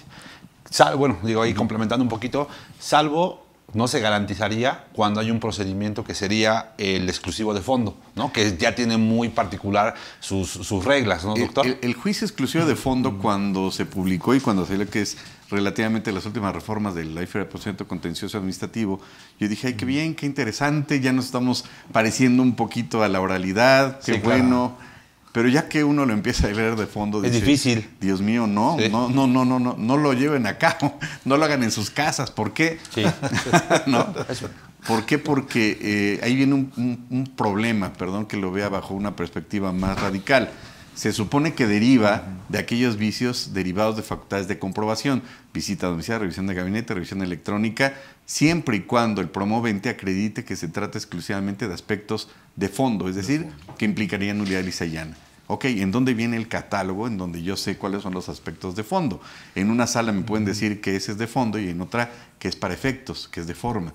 Ese es el pequeño gran riesgo que si presentan entonces la demanda alegando presuntos agravios de fondo y la sala considera o el magistrado en turno considera que eso es de forma, se va a desechar la demanda. Claro. Entonces es potestativo decir, bueno, me podría ir al de fondo, pero mejor yo me voy al ordinario y me quito de problemas. Sí, nos quitamos de problemas, ¿no? Que digo, también hay varias formas en que se puede garantizar también, y no nada más necesariamente el embargo vía administrativa, ¿no? Sí, o también puede suceder en dos cosas, en dos situaciones, insolvencia o incosteabilidad. Bueno, claro. no tengo para garantizarte, pues aunque me quieras embargar, no tengo bienes, ¿no? Y ahí quedaría pues detenido el cobro, pero se supone que efectivamente la garantía es para suspender el famoso PAE y que la autoridad pues no le dé sorpresas al contribuyente. Hay quienes son un poco suicidas, ¿no? Contribuyentes que dicen, no, pues no tengo y que se espere y cuando venga a ver qué le doy, pues ya no va y ya te va a embargar cuentas y te va a poner en jaque, además de la restricción temporal de certificados de los sellos. Sí, ¿no? Claro. Efectivamente, así es. Comercial. Muchísimas gracias, doctor. Bien, la siguiente pregunta es de Braulio Pineda. Dice, buenas tardes. En el caso de embargo vía administrativa, ¿hay algún monto que lo limite? Y en el caso del PAE para el IMSS, si se pagan las cuotas de los 15 días del plazo de multa, ¿puede seguir el PAE? Bueno, en la primera pregunta, si hay algún límite en el monto, pues no, la autoridad puede embargar en la medida en que considere que esos bienes embargados son suficientes, incluso hasta cuando se da garantía en bienes muebles. Tendría que ser, por eso el tema de la prueba pericial. Entonces, pues la autoridad podría, el particular da bienes en garantía y la autoridad va a decir, híjole, ¿qué crees? No son suficientes, se amplió el embargo, ¿no? Y en el caso del Seguro Social, si se pagan las cuotas en los 15 días de la multa, ¿puede seguir el país? Sí puede seguir si la autoridad le determinó actualizaciones, recargos y no fue suficiente. Porque aunque pague la cantidad que debía, bueno, pues también hay actualizaciones al respecto. Digo, y ahí se podría solicitar, en caso de que se meta en nulidad, la devolución propiamente de las cuotas que están en litigio, ¿no, doctor? Bueno, hasta que se resuelva a favor, por supuesto. Así es. En algunas ocasiones llega a suceder que incluso existiendo juicio de nulidad a favor, ya queda feliz el abogado, ya el cliente ya se fueron a comer, ya se echaron su tequilita, están felices, ya agotaron todas las estancias, y al otro día llega el notario y los embarga. ¿Cómo?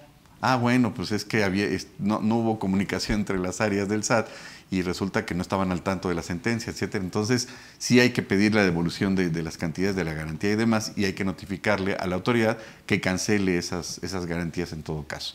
Okay. Es decir, no acaba con la sentencia y acabó, sino que ir con la autoridad y solicitar la cancelación de las garantías. Perfecto. Muy bien. ¿Quieres comentar algo, mi estimado? Sí, solamente que en esa pregunta mencionaba, pagas las cuotas y el plazo de la multa sigue. Y sí, evidentemente, pues son dos cosas diferentes. Sí, Uno es la omisión de las cuotas, o quizás son diferencias, no lo sé. Pero ya la sanción, que en este caso es la multa, pues esa tiene su tiempo, lo recorre de manera natural, ¿no? Ok, perfecto. Muy bien, la siguiente pregunta es de Arturo Guzmán Otero y comenta, dice, ¿el peritaje contable es igual a una auditoría forense? No, fíjate que no, Juan Arturo, porque una auditoría se rige... Utilizamos herramientas de auditor para hacer nuestro peritaje, desde luego, ¿sí? Hay selección de pruebas, hacemos una valoración, etcétera, pero no nos limitamos. En el peritaje te puedes ir de fondo hasta donde tú quieras y hay que recordar, lo mencioné un par de veces, incluso el marco normativo contable es esencial para la prueba pericial. Y en auditoría revisas básicamente, ¿sí? Okay. Y acá no. Acá tratas de demostrar que algo ocurrió como dice el contribuyente que ocurrió. Desde luego, siempre apegado a la objetividad. No vamos a afirmar algo solo porque nos lo pide el cliente, ¿no? Claro. Sí, porque bueno, no puede ser a contentillo decir, bueno, sí, quiero que sea así, no, espérame. Sí. Yo soy el que decido. Sí, ¿no? yo te lo pago y quiero que salga en este sentido. No, perdón. Muy bien. La siguiente pregunta es Federico Reyes. Dice, buenas tardes, contador Juan Carlos y licenciados invitados. ¿Los peritajes contables están facultados por algún artículo y ley en particular?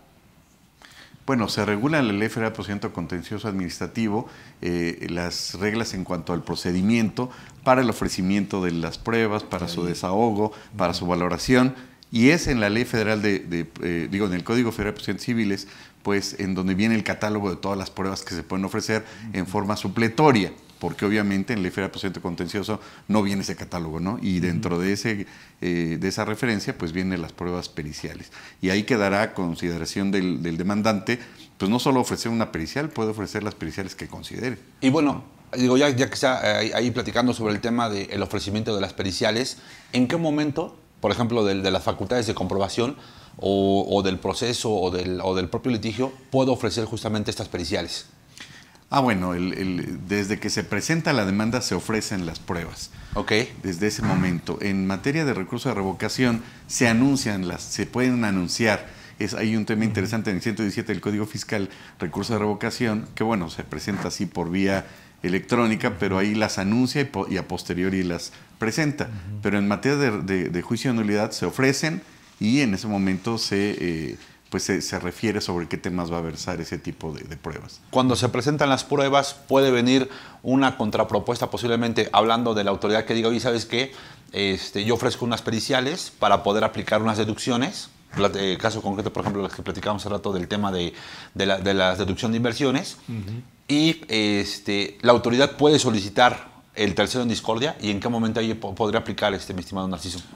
Pues mira, lo que ocurre normalmente es que es el contribuyente el que ofrece la prueba pericial. Ok. Y cuando la autoridad contesta esa demanda dice, yo también voy a presentar mi propio peritaje. Y obviamente llama a su equipo legal, a su contador, y le dice, a ver, tú encárgate de la pericial. A veces, a mí me ha tocado ver que toman el mismo cuestionario del contribuyente y en otras cosas lo amplían. Y incluyen otros reactivos. Y entonces, cuando ya se presentan las dos pruebas, la verdad es que normalmente siempre se contraponen. Claro. ¿Sí? Quizá a lo mejor no al 100%, pero la esencia se contraponen.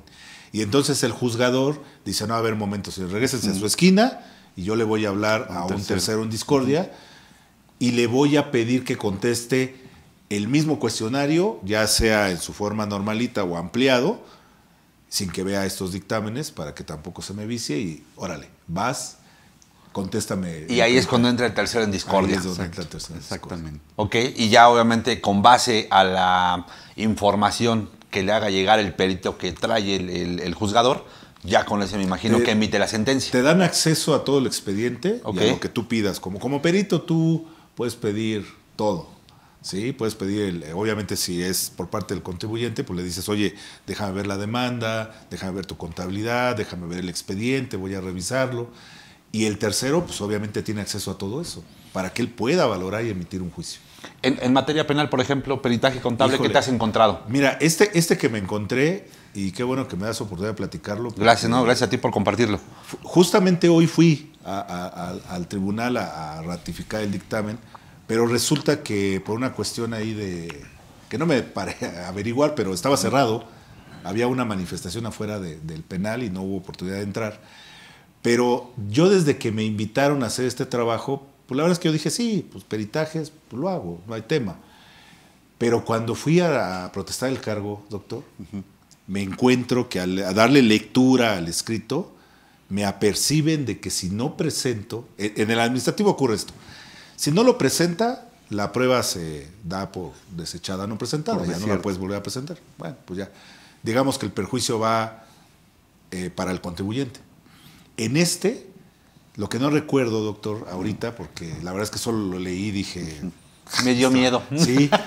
La responsabilidad, ¿no? El tema de Sí, responsabilidad. pero días de arresto y multa por no presentar el dictamen, ¿no? Bueno, ya lo firmé, obviamente, ya estaba yo ahí. Y dije, bueno, ya aquí nos paguen o no nos paguen el peritaje, lo tengo que presentar, Sí, porque claro. si no, Sí. me van a sancionar con arresto, creo que 5 días. Okay. Y lo que no recuerdo es, la multa estaba en UMAS, no la recuerdo. Y cuando viene el tema de la cédula, le llaman ellos para notificarme que vaya a ratificar, también en la cédula dice que de no ir, pues la responsabilidad... Lo aperciben. Sí, ahí solo multa. Sí, claro. Pero estás prestando un servicio y resulta que... Si Ya no te mandan obligaciones. No, y si no le pagan, bueno... en No, todo pues, caso, peor todavía, no te pagan, te arrestan, pagas tu multa. Ok. Wow, está impresionante. Está impresionante, ¿no? Y acá también, no ocurrió ahorita porque no hubo oportunidad, pero también ya me dijeron que a diferencia del administrativo, aquí seguramente sí me van a cuestionar sobre el peritaje, sin ver el dictamen. Entonces me van a sentar, pues una audiencia, y van a decir, usted en el reactivo número 4 se le preguntó expresamente esto, ahora sí explique por qué contestó lo que contestó. Claro. Y venga, tiene que ser congruente con lo que ya mandaste. Sí, es mucho más amplio Sí. que la materia administrativa, que sigue prevaleciendo, ¿no? Por escrito, y ahí está la oralidad, todo lo que da. Sí, aparte, en la práctica, yo normalmente en la vía administrativa voy, lo presento, en la oficialía de parte subo, lo ratifico, en ese mismo momento se acabó. Bueno, primero aceptar el cargo y luego ya el Sí, plazo, ¿no? Por sí, supuesto. aceptas el cargo y ahí sí hay un plazo para presentarlo, pero ahí mismo lo puedo ratificar, prácticamente, ¿no? Solo cambio. Sí, si tiene 15 días, al otro día lo puede presentar sin problema. Ok. Pero acá, no, de hecho, lo presenté hace, yo creo, como un mes. Ok. Y apenas me mandaron llamar para ratificarlo y bueno, no pude hacerlo. Pero ya venía yo también así con un poquito de nervio, más que sabía que iba a estar acá. Dije, a lo mejor no llego. Tenía más nervios de Tenía venir más acá. nervios, sí. Dije, a ver si no llego y tengo que mandar una foto y ven a pagar mi fianza, no sé. Sí, si- claro. No me Con vas a gusto. creer. No me vas a creer lo que pasó No exactamente. sabía, no me habían explicado. Digo, y Es ahorita interesante. a ver si usted nos comparte algún tema ya de la responsabilidad que tiene el abogado al ofrecer las periciales contables y obviamente tanto para el contador las consecuencias que pueden traer, ¿no? Bueno, pueden caer en un dado caso exagerado y sin desacreditar el tema de la ética profesional, que me queda claro que la tienen, pero sí las falsas declaraciones ante una autoridad administrativa pueden incurrir en eso, o en materia administrativa, temas que impliquen la falsedad de las pruebas que dan lugar al fraude procesal, ¿no? Eso es un tema interesante, en donde se falseó, ahorita estamos llevando un asunto en donde se le inventó al cliente un adeudo, se le falsificó la firma, simulan que se notificó y demás un juicio ejecutivo mercantil, se sigue en rebeldía y cuando se va, cuando se emite la sentencia, se van a amparo y demás, y uno diría, ay, qué bueno que se fueron al amparo, ya lo ganaron y ya se resolvió. No, finalmente se le desecha. ¿Por qué? Porque debió haber agotado un incidente que se llama de nulidad de actuaciones antes de llegar al amparo. Entonces ponen contra la pared por una mala atención de un procedimiento de un juicio, una atención de un juicio. Y en ello, bueno, pues, ¿qué es lo que sigue? Pues el llevar a cabo una denuncia, precisamente una querella, por la falsedad de todo lo que implicó el procedimiento, porque finalmente fue una simulación y eso es un delito, ¿no? Pero si en dado caso el perito cae en la tentación de falsificar o de falsear, bueno, sí, por supuesto que cae en falsedad de declaraciones ante autoridad administrativa.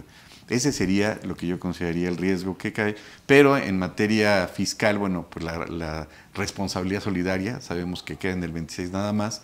Me preguntaban hace unos días que si el tesorero podía caer en ese riesgo. El tesorero no tiene ningún problema en el tema de la responsabilidad solidaria y solamente queda directores generales, administradores, socios, accionistas y nada más. Y en el caso del perito, bueno, pues únicamente en caso de que se llegue a acreditar que falseó información y demás y que la otra parte lo advierta como, pues, tratar o pretender engañar a la autoridad juzgadora. Eso sí es delicadísimo.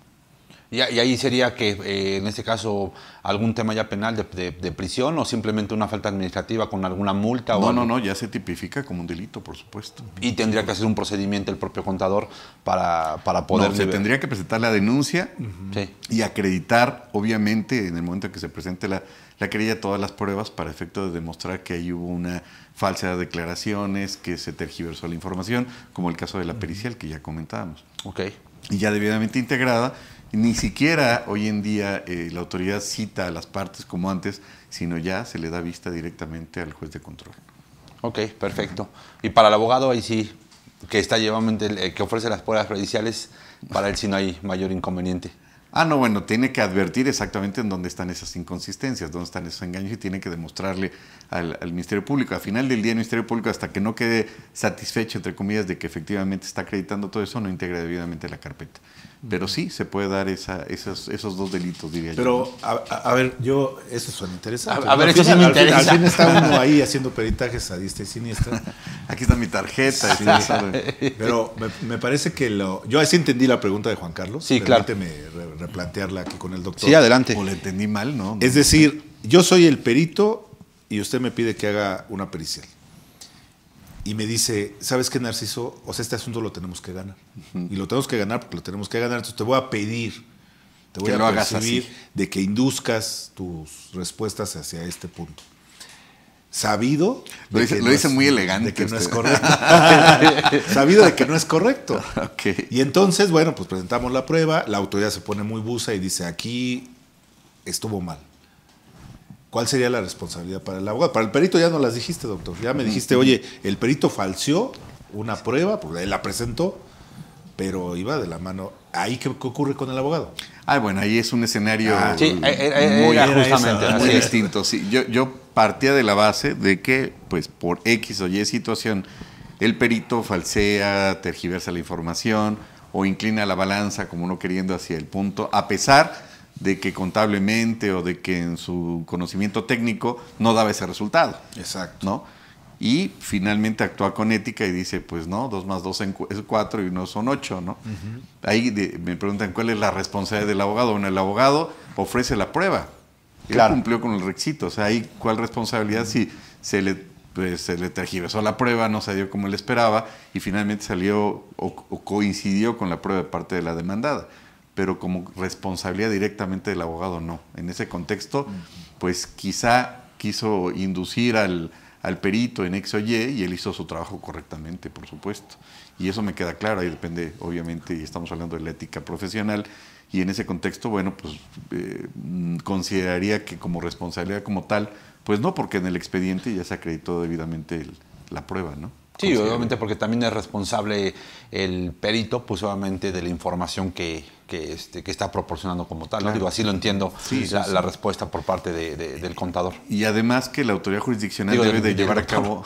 Ya le ando cambiando el título. Sí, ya me están diciendo... Es que este whisky está muy cañón. Yo pensé que era mezcal.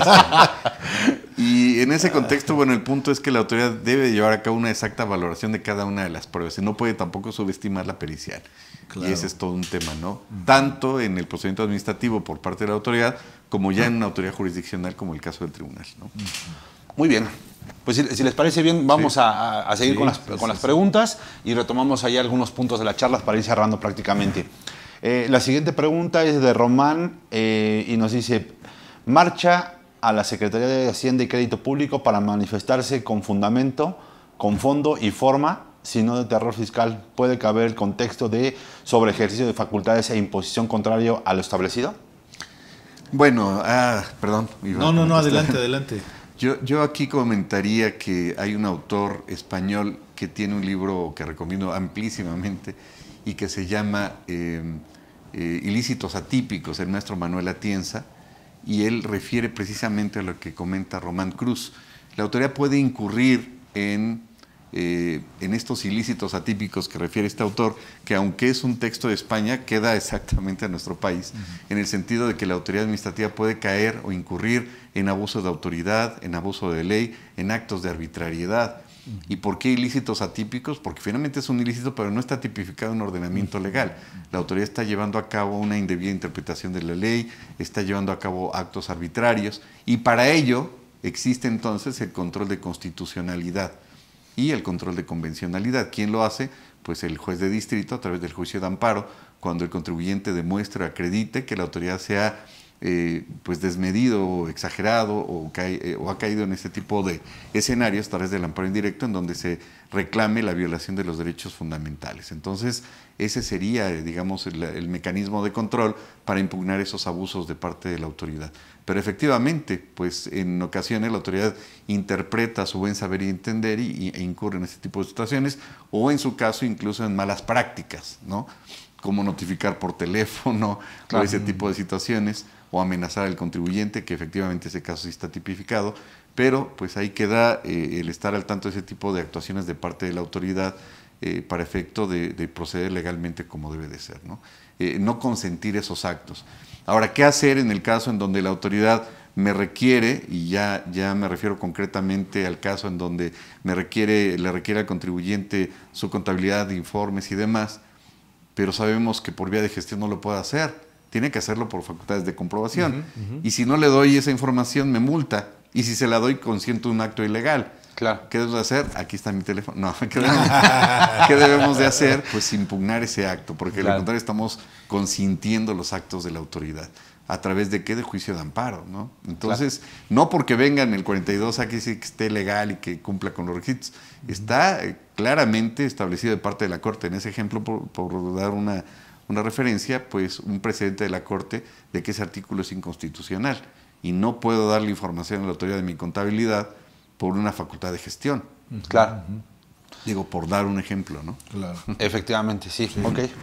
Totalmente. Creo que lo interesante ahí siempre es que el contribuyente ya debe de acercarse a estos medios de defensa que tiene, sí, claro, y no dejar que ocurran pues ciertos excesos, ¿no? Sí, porque sí, la autoridad pues actúa a través de personas, y las personas pues, somos imperfectas y algunas ni siquiera tenemos la capacidad profesional.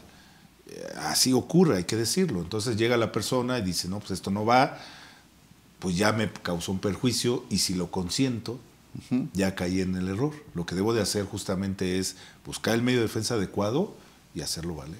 Sí, es como si le piden ejercicios fiscales que no son materia de la revisión. Si lo entregan, ya consintieron el claro, acto, por más que no haya habido un requerimiento. Entonces, también hay que reconocer que desgraciadamente algunos contribuyentes pues caen en ese temor reverencial y pues lo que me pidió que entregara y cuando recibí el documento me dictó el auditor lo que tengo que poner. Sí. A ver, espérame, pues no es para tanto. No tiene que ser así, claro. No tiene que ser así. Esas que son malas prácticas, ¿no? Y hay que decirle a los contribuyentes, oye, no tienes la obligación de que te dicte el auditor, no es tu jefe, no pasa nada, no te va a multar. Es más, si no cumple con ciertos requisitos, puede uno poner de su puño y letra que no cumple con esos requisitos. Se va a enojar, va a gritar, le va a dar bilis. Sí, va a perder su... Pues qué pena, bono. Discúlpame, pero... que hoy justamente estábamos platicando justamente de los requerimientos y de la entrega de la información hacia la autoridad, y le platicaba porque estábamos con el licenciado José Luis, y ahí me gustaría nada más, a manera nada más de tocar ese punto, es qué pasa cuando, por ejemplo, te pide 2 veces la información la propia autoridad, ¿no? No sé, por ejemplo, te dice, oye, ¿sabes qué? Entrame todo el paquete de información que te requieren por parte de la visita domiciliaria o de cualquier otro facultad de comprobación, y por alguna circunstancia te vuelve a requerir nuevamente la información porque la pierden, porque se dañó la USB, etcétera. ¿Sería algo de manera inconstitucional? Bueno, eso ya lo previene la ley. Si un particular le requiere de información dentro de un procedimiento en el cual tiene que acreditar o desvirtuar algún punto o demostrar que ya pagó esa situación y la autoridad no le contesta en 3 meses, se entiende negativa ficta. Y ahí podría proceder a juicio de nulidad o, en su caso, promover un escrito vía buzón tributario o presentarlo por escrito, decir en fecha tal te presenté tal, te contesté tal punto, no me has contestado, y si la autoridad no le contesta, agotar el octavo constitucional derecho de petición, y a los 3 días la autoridad va a contestar, por supuesto, y va a aclarar, si ya lo tenía listo, discúlpame, espérame tantito, ¿no? Pero aquí, fíjese, doctor, que en el caso que plantea Juan Carlos es a mayor detalle. te solicito tu contabilidad del año 2021. Okay. ¿Sí? La voy a revisar. Y quiero que me entregues balanzas, auxiliares, bla, bla, bla, etcétera, etcétera. Y me voy a revisarla. Y de repente regreso con Juan Carlos a los 2 meses y le digo, oye, Juan Carlos, así de manera verbal, o a lo mejor hasta en un correo. No, de manera verbal, porque pido pasa. que me vuelvas a entregar la balanza. No. Es lo que comentamos, las malas prácticas, ¿no? Exacto. No convendría hacer un libro de malas prácticas porque alguien desaparecería de este planeta. Pero sí me queda claro que la autoridad, pues dentro de esas malas prácticas, no existe, hasta donde yo sé, en Código Fiscal la notificación verbal, o la notificación vía teléfono, o recíbeme con la fecha del viernes porque voy a ver a mi novia, no seas malito, échame la mano. Sí. Somos brothers, tú y yo somos uno mismo, échame la mano, no seas malo. No existe bien, eso. Te voy a tratar bien. Te voy a tratar bien. Sí. No te voy a poner muchas multas. No existe eso. Pero si el contribuyente, como bien lo señaló el perito, bueno, pues lo consiente, ya no lo puede impugnar. O sea, si le pide ejercicios fiscales que no son materia de la revisión verbalmente y los entrega y después lo quiere impugnar, pues no va a proceder. ¿Qué va a decir la autoridad después de reírse? Pues tú lo entregaste voluntariamente. Claro. Sí, claro. Sí. Entonces, ¿qué debe suceder? Pues que el contribuyente dice, mira, te doy toda la información que gustes, pero dámelo por escrito y con todo gusto. Sí, claro, para tener ahí el antecedente y el fundamento, ¿no? Entonces, por más que el auditor en dado caso diga, después te lo traigo, no seas malitos, que si no van a correr, pues aquí la tengo, nada más dame el oficio y no hay ningún problema, ¿no? Y ni aplicaría, ¿no? Primeramente, se supone que esa información ya la tiene la autoridad. Desde el principio, ¿no? Cuando mando mi contabilidad electrónica, sí, claro. Además ya la tiene. Segundo, yo me vi buena gente y se la entregué. Viene una segunda solicitud y con el acuse de la primera yo puedo decir, ya la tienes tú, no estoy obligado a entregártela. Claro. Adiós. ¿Sí? Sí, pudiera ser el caso, pero esa entrega de información no tiene un sustento en la segunda información. Es decir, no es impugnable. No puedo decir es ilegal que me pidan porque yo lo entregué voluntariamente. Que llegó después el requerimiento, esa entrega de información no obedeció al segundo requerimiento, lo di voluntariamente. Entonces ya estaría el contribuyente contra las cuerdas, ¿no? Que aquí lo que entiendo es que básicamente con que me lo vuelva a requerir de manera formal por un escrito, con eso yo ya tengo con qué impugnar justamente que nuevamente me requirió la información, ¿no? Sí, claro. Ahora, si la autoridad, como en la práctica sucede, y dice, mira, necesito que me traigas tal información en Excel y... Sí, hasta me dice las columnas y los colores. Sí, claro. Bueno, y si no se la entrego, ¿qué? Me estoy oponiendo a las facultades de comprobación. No. Entonces, ese es el riesgo, ¿no? Bueno, que sí, en una de esas yo creo que te dice que sí te estás oponiendo a las facultades. Porque ¿no? está justamente otra de las malas prácticas. Ya llevamos 2 hojas, doctor. Sí, hay que apuntarlas. Porque uno tiene muy claro. Ya sembrado el tema de que si no haces una relación muy cordial con el auditor, las consecuencias las puedes pagar en los resultados de la revisión. Y entonces, ¿cómo actuamos, no? Ven, café, una oficina para el auditor, ¿cómo quieres la información? Yo creo que caeríamos en un escenario ya un poco fuera del ámbito fiscal de mitos, ¿no? En las prácticas de facultades de comprobación, porque finalmente es un funcionario público, le tengo que dar los elementos para que revise, le tengo que dar los elementos suficientes, ¿no? Y si ve que enfrente yo tengo una impresora o una copiadora, oye, pues sácame copias de estos documentos, pues yo podría decir, oye, pues ¿qué crees? No sirve o no tengo ese elemento, no estoy sugiriendo eso, ¿verdad? Claro. Pero yo no me pueden pedir más elementos de los suficientes, ¿no? Yo le estoy dando el lugar, le estoy dando su espacio, le estoy dando el escritorio. Claro. Y de ahí en fuera, pues la autoridad no me podría requerir más información, ¿no? Ahora, que le lleven el pastel y el cafecito en su cumpleaños, bueno, es otra cosa y hay una relación cordial, pero de ello a que me pida más elementos para poder proveerle servicios a la autoridad, pues no, sería lo suficiente, yo considero, ¿no? Perfecto. Muy bien. Pues un par de preguntas más, regresamos al tema y ya prácticamente para cerrar con los comentarios finales. Perla Reyes dice, si se expide un cheque sin la leyenda para abono en cuenta, se cobra en ventanilla, ¿es deducible para el emisor? Pues no, evidentemente, si no hay algo que lo ampare un CFDI, evidentemente no sería deducible. Pues ya que no le hayas puesto la leyenda, que es uno de los requisitos que marca renta para la deducibilidad, adiós. Ya. Sí, claro. No deducible. Dice, Analia Rivera dice, se aplica la NIF para registrar la depreciación y fue por 2 años. Se queda así. Para fiscal, usa los porcentajes máximos de ley. dará diferencias temporales y se aplica la D4. Una cosa es lo financiero y lo otro lo fiscal, ¿es correcto? Correctísimo, Ana Lilia. Sí, desde luego que te va a dar diferencias temporales, que hay que reconocerlas también en el estado financiero, ¿eh? Así es. Y me parece que es la última pregunta, es de Pedro Benítez. Dice, buenas tardes, maestros, una pregunta. Me salgo un poco del tema, ojalá me puedan ayudar. En una auditorial en la cual la semana pasada fuimos con el subadministrador, en el cual nos indicó las inconsistencias que encontraron y se nos indicó que en esta semana nos llegaría un requerimiento de información por medio de buzón, pero el día de hoy le hablan al representante legal en donde le indican que el día de mañana irán a notificar personalmente. ¿Es correcto? Sí, la autoridad lo puede notificar. El 134 establece indistintamente buzón tributario o en forma personal. Tiene validez. Es más, puede venir con firma autógrafa hasta con firma electrónica y también es válido. Ok, perfecto. Pues ahí se acabaron ya, me parece que las preguntas y ya, ahí sí queda nada más para nuestro amigo Pedro Benítez que se prepare para el tema de la auditoría, ¿no, doctor? Sí, ya. Que sí, Aquí está mi tarjeta. Aquí está mi tarjeta. Ahí está mi tarjeta, exactamente. Que la verdad es que es todo un tema, ¿no? Y ya platicábamos sobre las pruebas periciales, pero, por ejemplo, ¿puedo yo utilizar una prueba pericial en un juicio con un particular? O sea, un ejemplo, que yo le deba a Narciso posiblemente dinero y que yo pudiera acreditar de manera, por medio de alguna pericial contable, ¿pudiéramos aplicar esa pericial como tal? Sí, y mira, yo considero que sí, salvo que aquí el doctor nos dé más luz, porque, bueno, si hablas de un juicio, sí, quiere decir que lo vas a llevar a una instancia, ya sea civil o sea mercantil, dependiendo cómo se hayan dado las circunstancias, y puedes ofrecer esa prueba como parte de las demás pruebas que vas a ofrecer, desde luego, ¿no?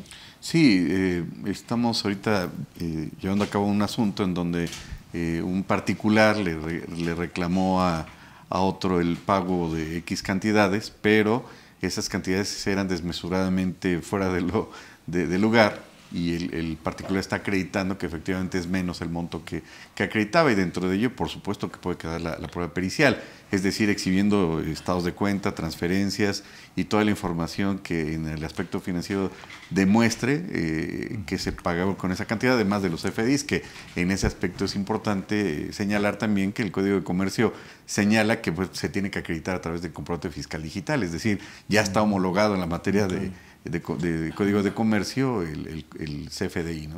Que muchos de los errores, si me permiten hacer el comentario, por ejemplo, en materia mercantil, por ejemplo, hablando de préstamos, es yo te presto en efectivo y ¿cómo acredito?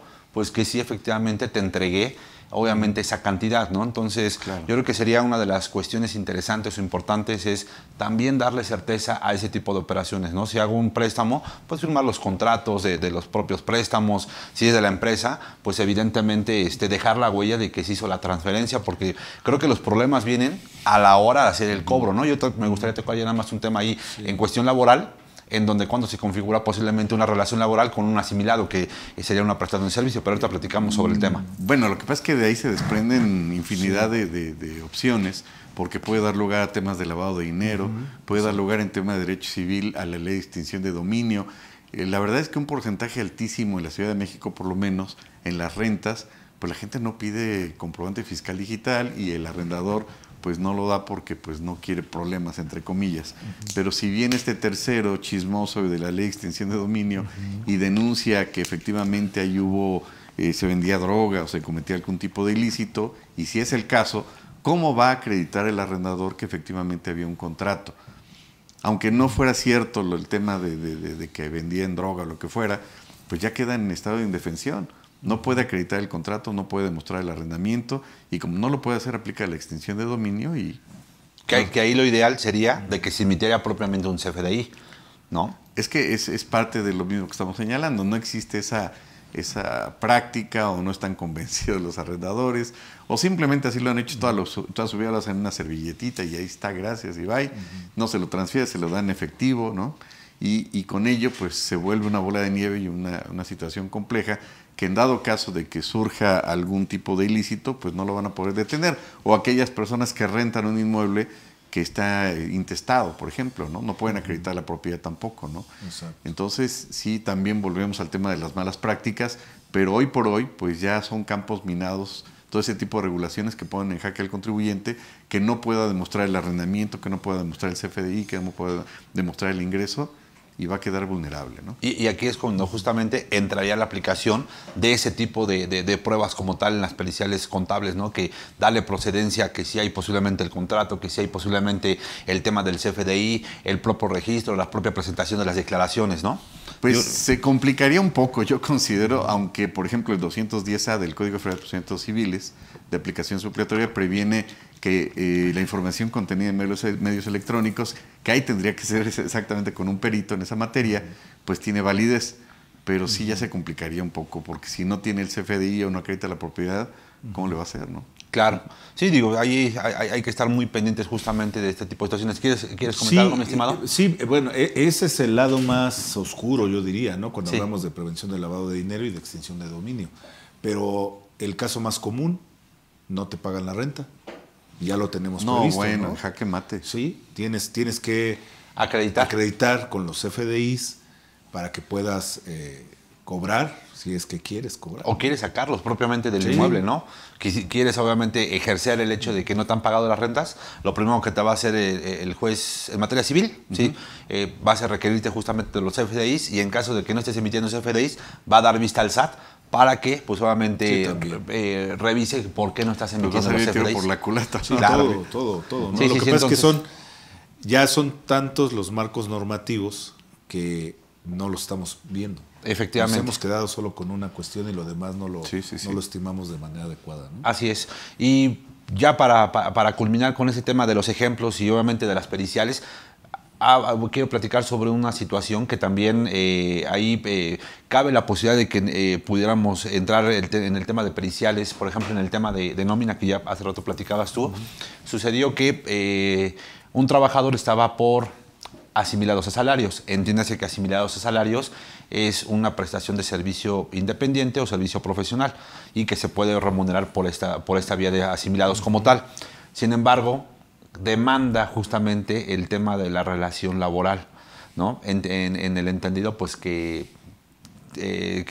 tenía la obligación de cumplir un horario, ciertas cuestiones. Entonces, ahí tú consideras que el tema pericial pudiera ser fundamental para poder desvirtuar una situación laboral, aparte de lo que ya podría tener un expediente propiamente el laboralista. Pudiera ser que sí.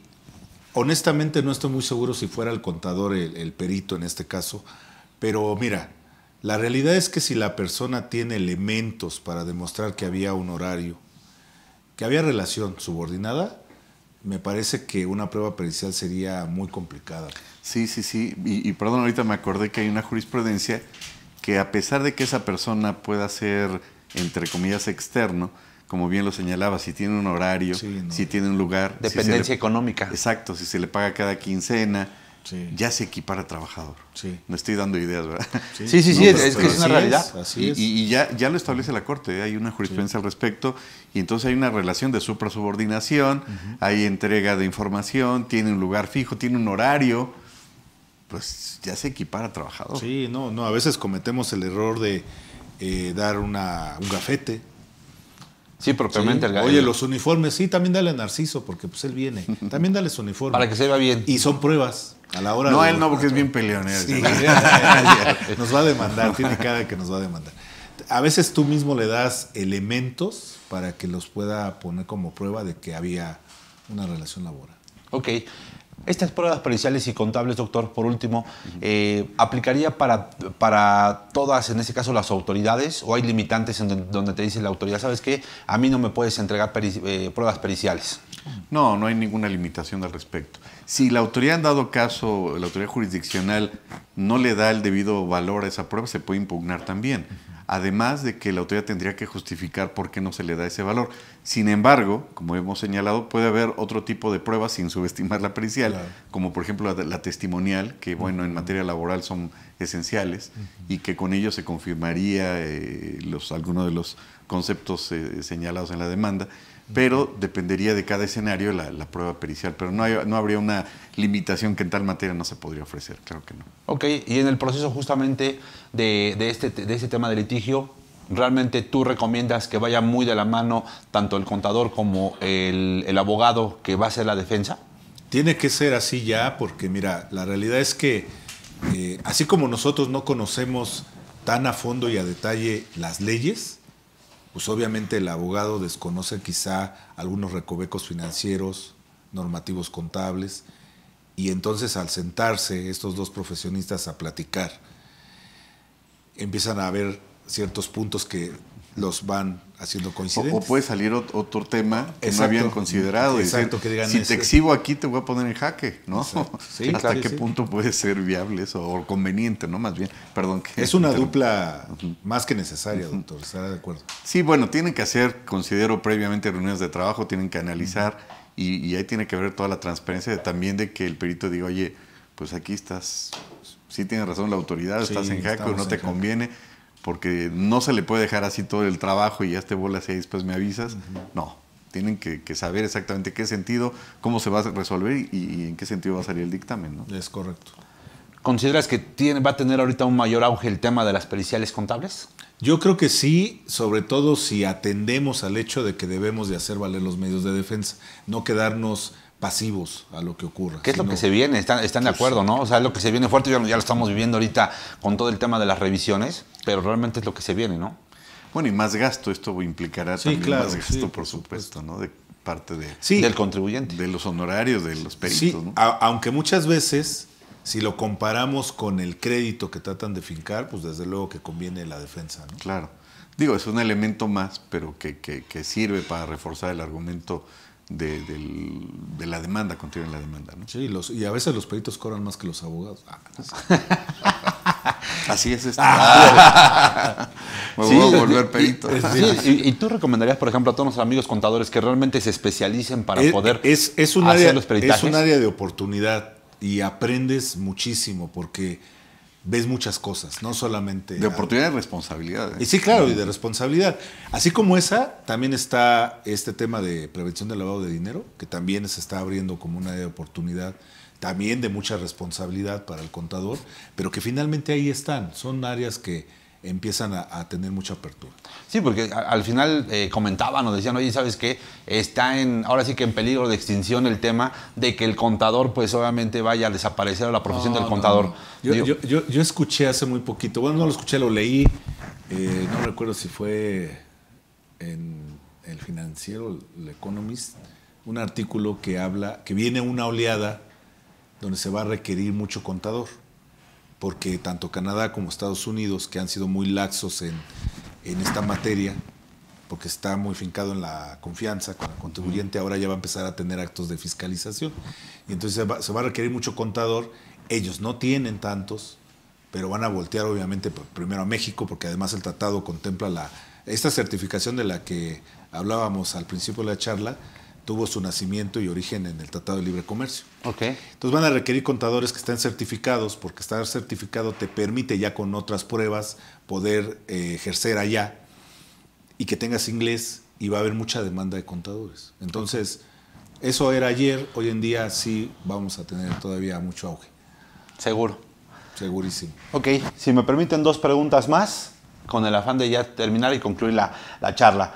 Enrique Cárdenas dice, ¿es posible renunciar y seguir participando en un peritaje en proceso de llamadas o declarar ante la autoridad si el cliente no está cumpliendo con el pago de honorarios y viáticos pactados para esta fase, o pedir un cambio de perito? Me imagino que en el juicio, ¿no? Pues en la parte administrativa no le veo tema, ¿no? No lo presentas o etcétera, pero en este que... ¿En la les parte digo, penal? Sí, la del Sí, penal, ¿no? es sí o sí, ¿no? Sí, claro. Ya una vez que tú protestaste el cargo, ya te casaste con el asunto, cobres o no cobres. Efectivamente. Yo creo que ahí, antes de que firmes, deberías de hacer el cobro de los Sí, honorarios, sí, ¿no? ya tomé Porque ya va nota. garantizado el hecho de que tienes que entregar el peritaje. Lo tienes que entregar. Así es. Claro. Ok, la siguiente pregunta es, ¿qué responsabilidad penal o fiscal puede tener el contador que preste sus servicios a una persona moral o a una persona física? Bueno, pues ya ahí está el tema de la reforma, ¿no? Bueno, Que- aquí está amplísimo el punto porque resulta que el contador, ahora el asesor fiscal Sí. y el dictaminador, y yo diría el liquidador también, Sí, tienen claro, el responsabilidad. Y bueno, pues aunque no define propiamente el Código Fiscal que es un asesor fiscal, sino que hay como que le cantinflea para ese punto, pues sí va a haber esa responsabilidad porque el asesor fiscal ya lo pueden auditar conforme a la reforma del 42. En este contexto, entonces, pues el contador podría incurrir en el encubrimiento del 400 del Código Penal Federal. Y además, el dictaminador, si no denuncia ante la autoridad que el contribuyente ha incurrido en ese tipo de malas prácticas, pues también la autoridad procedería en contra de él, ¿no? Y finalmente el liquidador pues lo equipara a la autoridad a un responsable solidario, de lo cual yo estoy completamente en desacuerdo, puesto que el liquidador tiene una función nada más de terminar con la sociedad y no estaba presente o no formaba parte de la sociedad cuando se determinó el crédito fiscal, eso sería impugnable. Ok, perfecto. La última pregunta es de Mauricio López Estebanés. Mi estimado amigo, te mando un saludo. Y dice, ¿cómo harían un peritaje de sustancia económica o cómo la ligarían con la pericial contable? Muy buena pregunta. Bueno, como comenté yo hace unos minutos, la sustancia económica es uno de los postulados, es uno de los pilares de la información, lo que es al final lo que registramos. Entonces, imaginemos que lo que me están pidiendo en uno de los reactivos es que yo diga como perito por qué considero que en la operación sí hubo sustancia económica. Y entonces yo tendría que traer, obviamente, este postulado en primera instancia y hacer referencia de cuáles son las pruebas que tuve yo a la vista, los elementos, vaya la documental, incluso a lo mejor hice una visita ocular, para afirmar como perito que esa operación tuvo sustancia económica. Muy bien, pues ahí están ya todas las preguntas con respuesta. Sus comentarios finales, mi estimado doctor. Antes del comentario final, sí, adelante, habría que recordar que la autoridad tiene fe pública okay. en el caso de las facultades de comprobación. Y ese es un punto interesante, porque esa fe pública se tendría que desvirtuar pues, con una prueba de esta naturaleza. Y bueno, finalmente, ahora sí que el comentario final sería que hay que reconsiderar o replantear a la prueba pericial. Es una prueba que refuerza los argumentos que ya tenemos y que previamente pues, se debe plantear una estrategia de defensa bien planteada sobre argumentos que estén reforzados con otro tipo de elementos y de pruebas. Y para ello, bueno, pues deben de tener un asesor que efectivamente conozca toda la materia, que sepa los alcances y que también tenga los elementos que fortalezcan a la demanda, como son precedentes, sentencias en ese mismo sentido, que sería la cosa juzgada refleja, y finalmente, pues el tema de la prueba pericial, que considero, a su mejor opinión, no ha sido tan explotada, valga la expresión, como pudiera llevarse a cabo y que quizá en estas nuevas fechas, pues en el incremento de las facultades de comprobación va a ser de mucha ayuda. Ese sería mi comentario. Muchísimas gracias, doctor, también por tus aportaciones y por estar ahí con nosotros en esta charla. Con todo gusto. Gracias. Muy amable, gracias. Mi estimado amigo, ¿qué comentario final le podrías dar a nuestros seguidores? Sí, Juan Carlos, mira, pues primero agradecerte desde luego la invitación, la deferencia que haces a tu servidor. Agradezco también la compañía del doctor, desde luego. He aprendido mucho, ya me llevo aprendizajes de esta charla. Igual espero que la gente que nos está viendo haya sido así. Coincido con el doctor de que hay que darle más importancia a la prueba pericial. Hoy en día los litigios van en aumento y aunque la autoridad en los canales oficiales nos diga que cada vez gana más asuntos, yo lo poquito que veo de práctica me parece que es al contrario.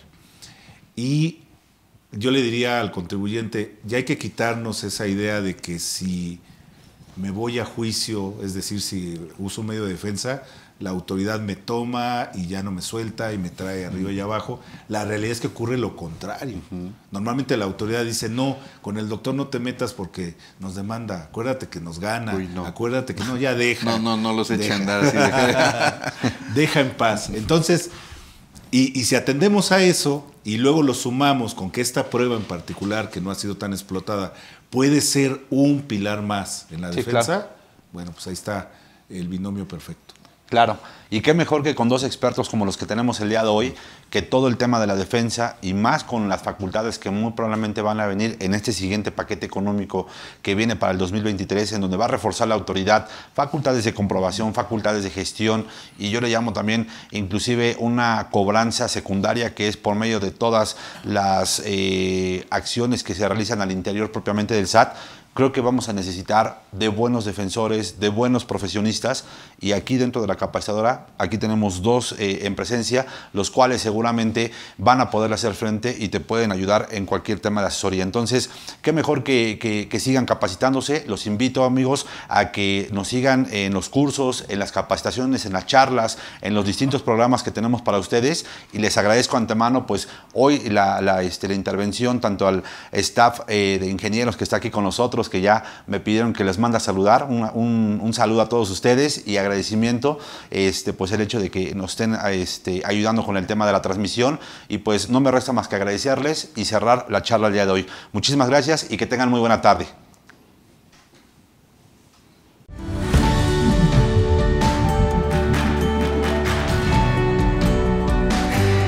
CADEFI agradece su preferencia. Hasta pronto.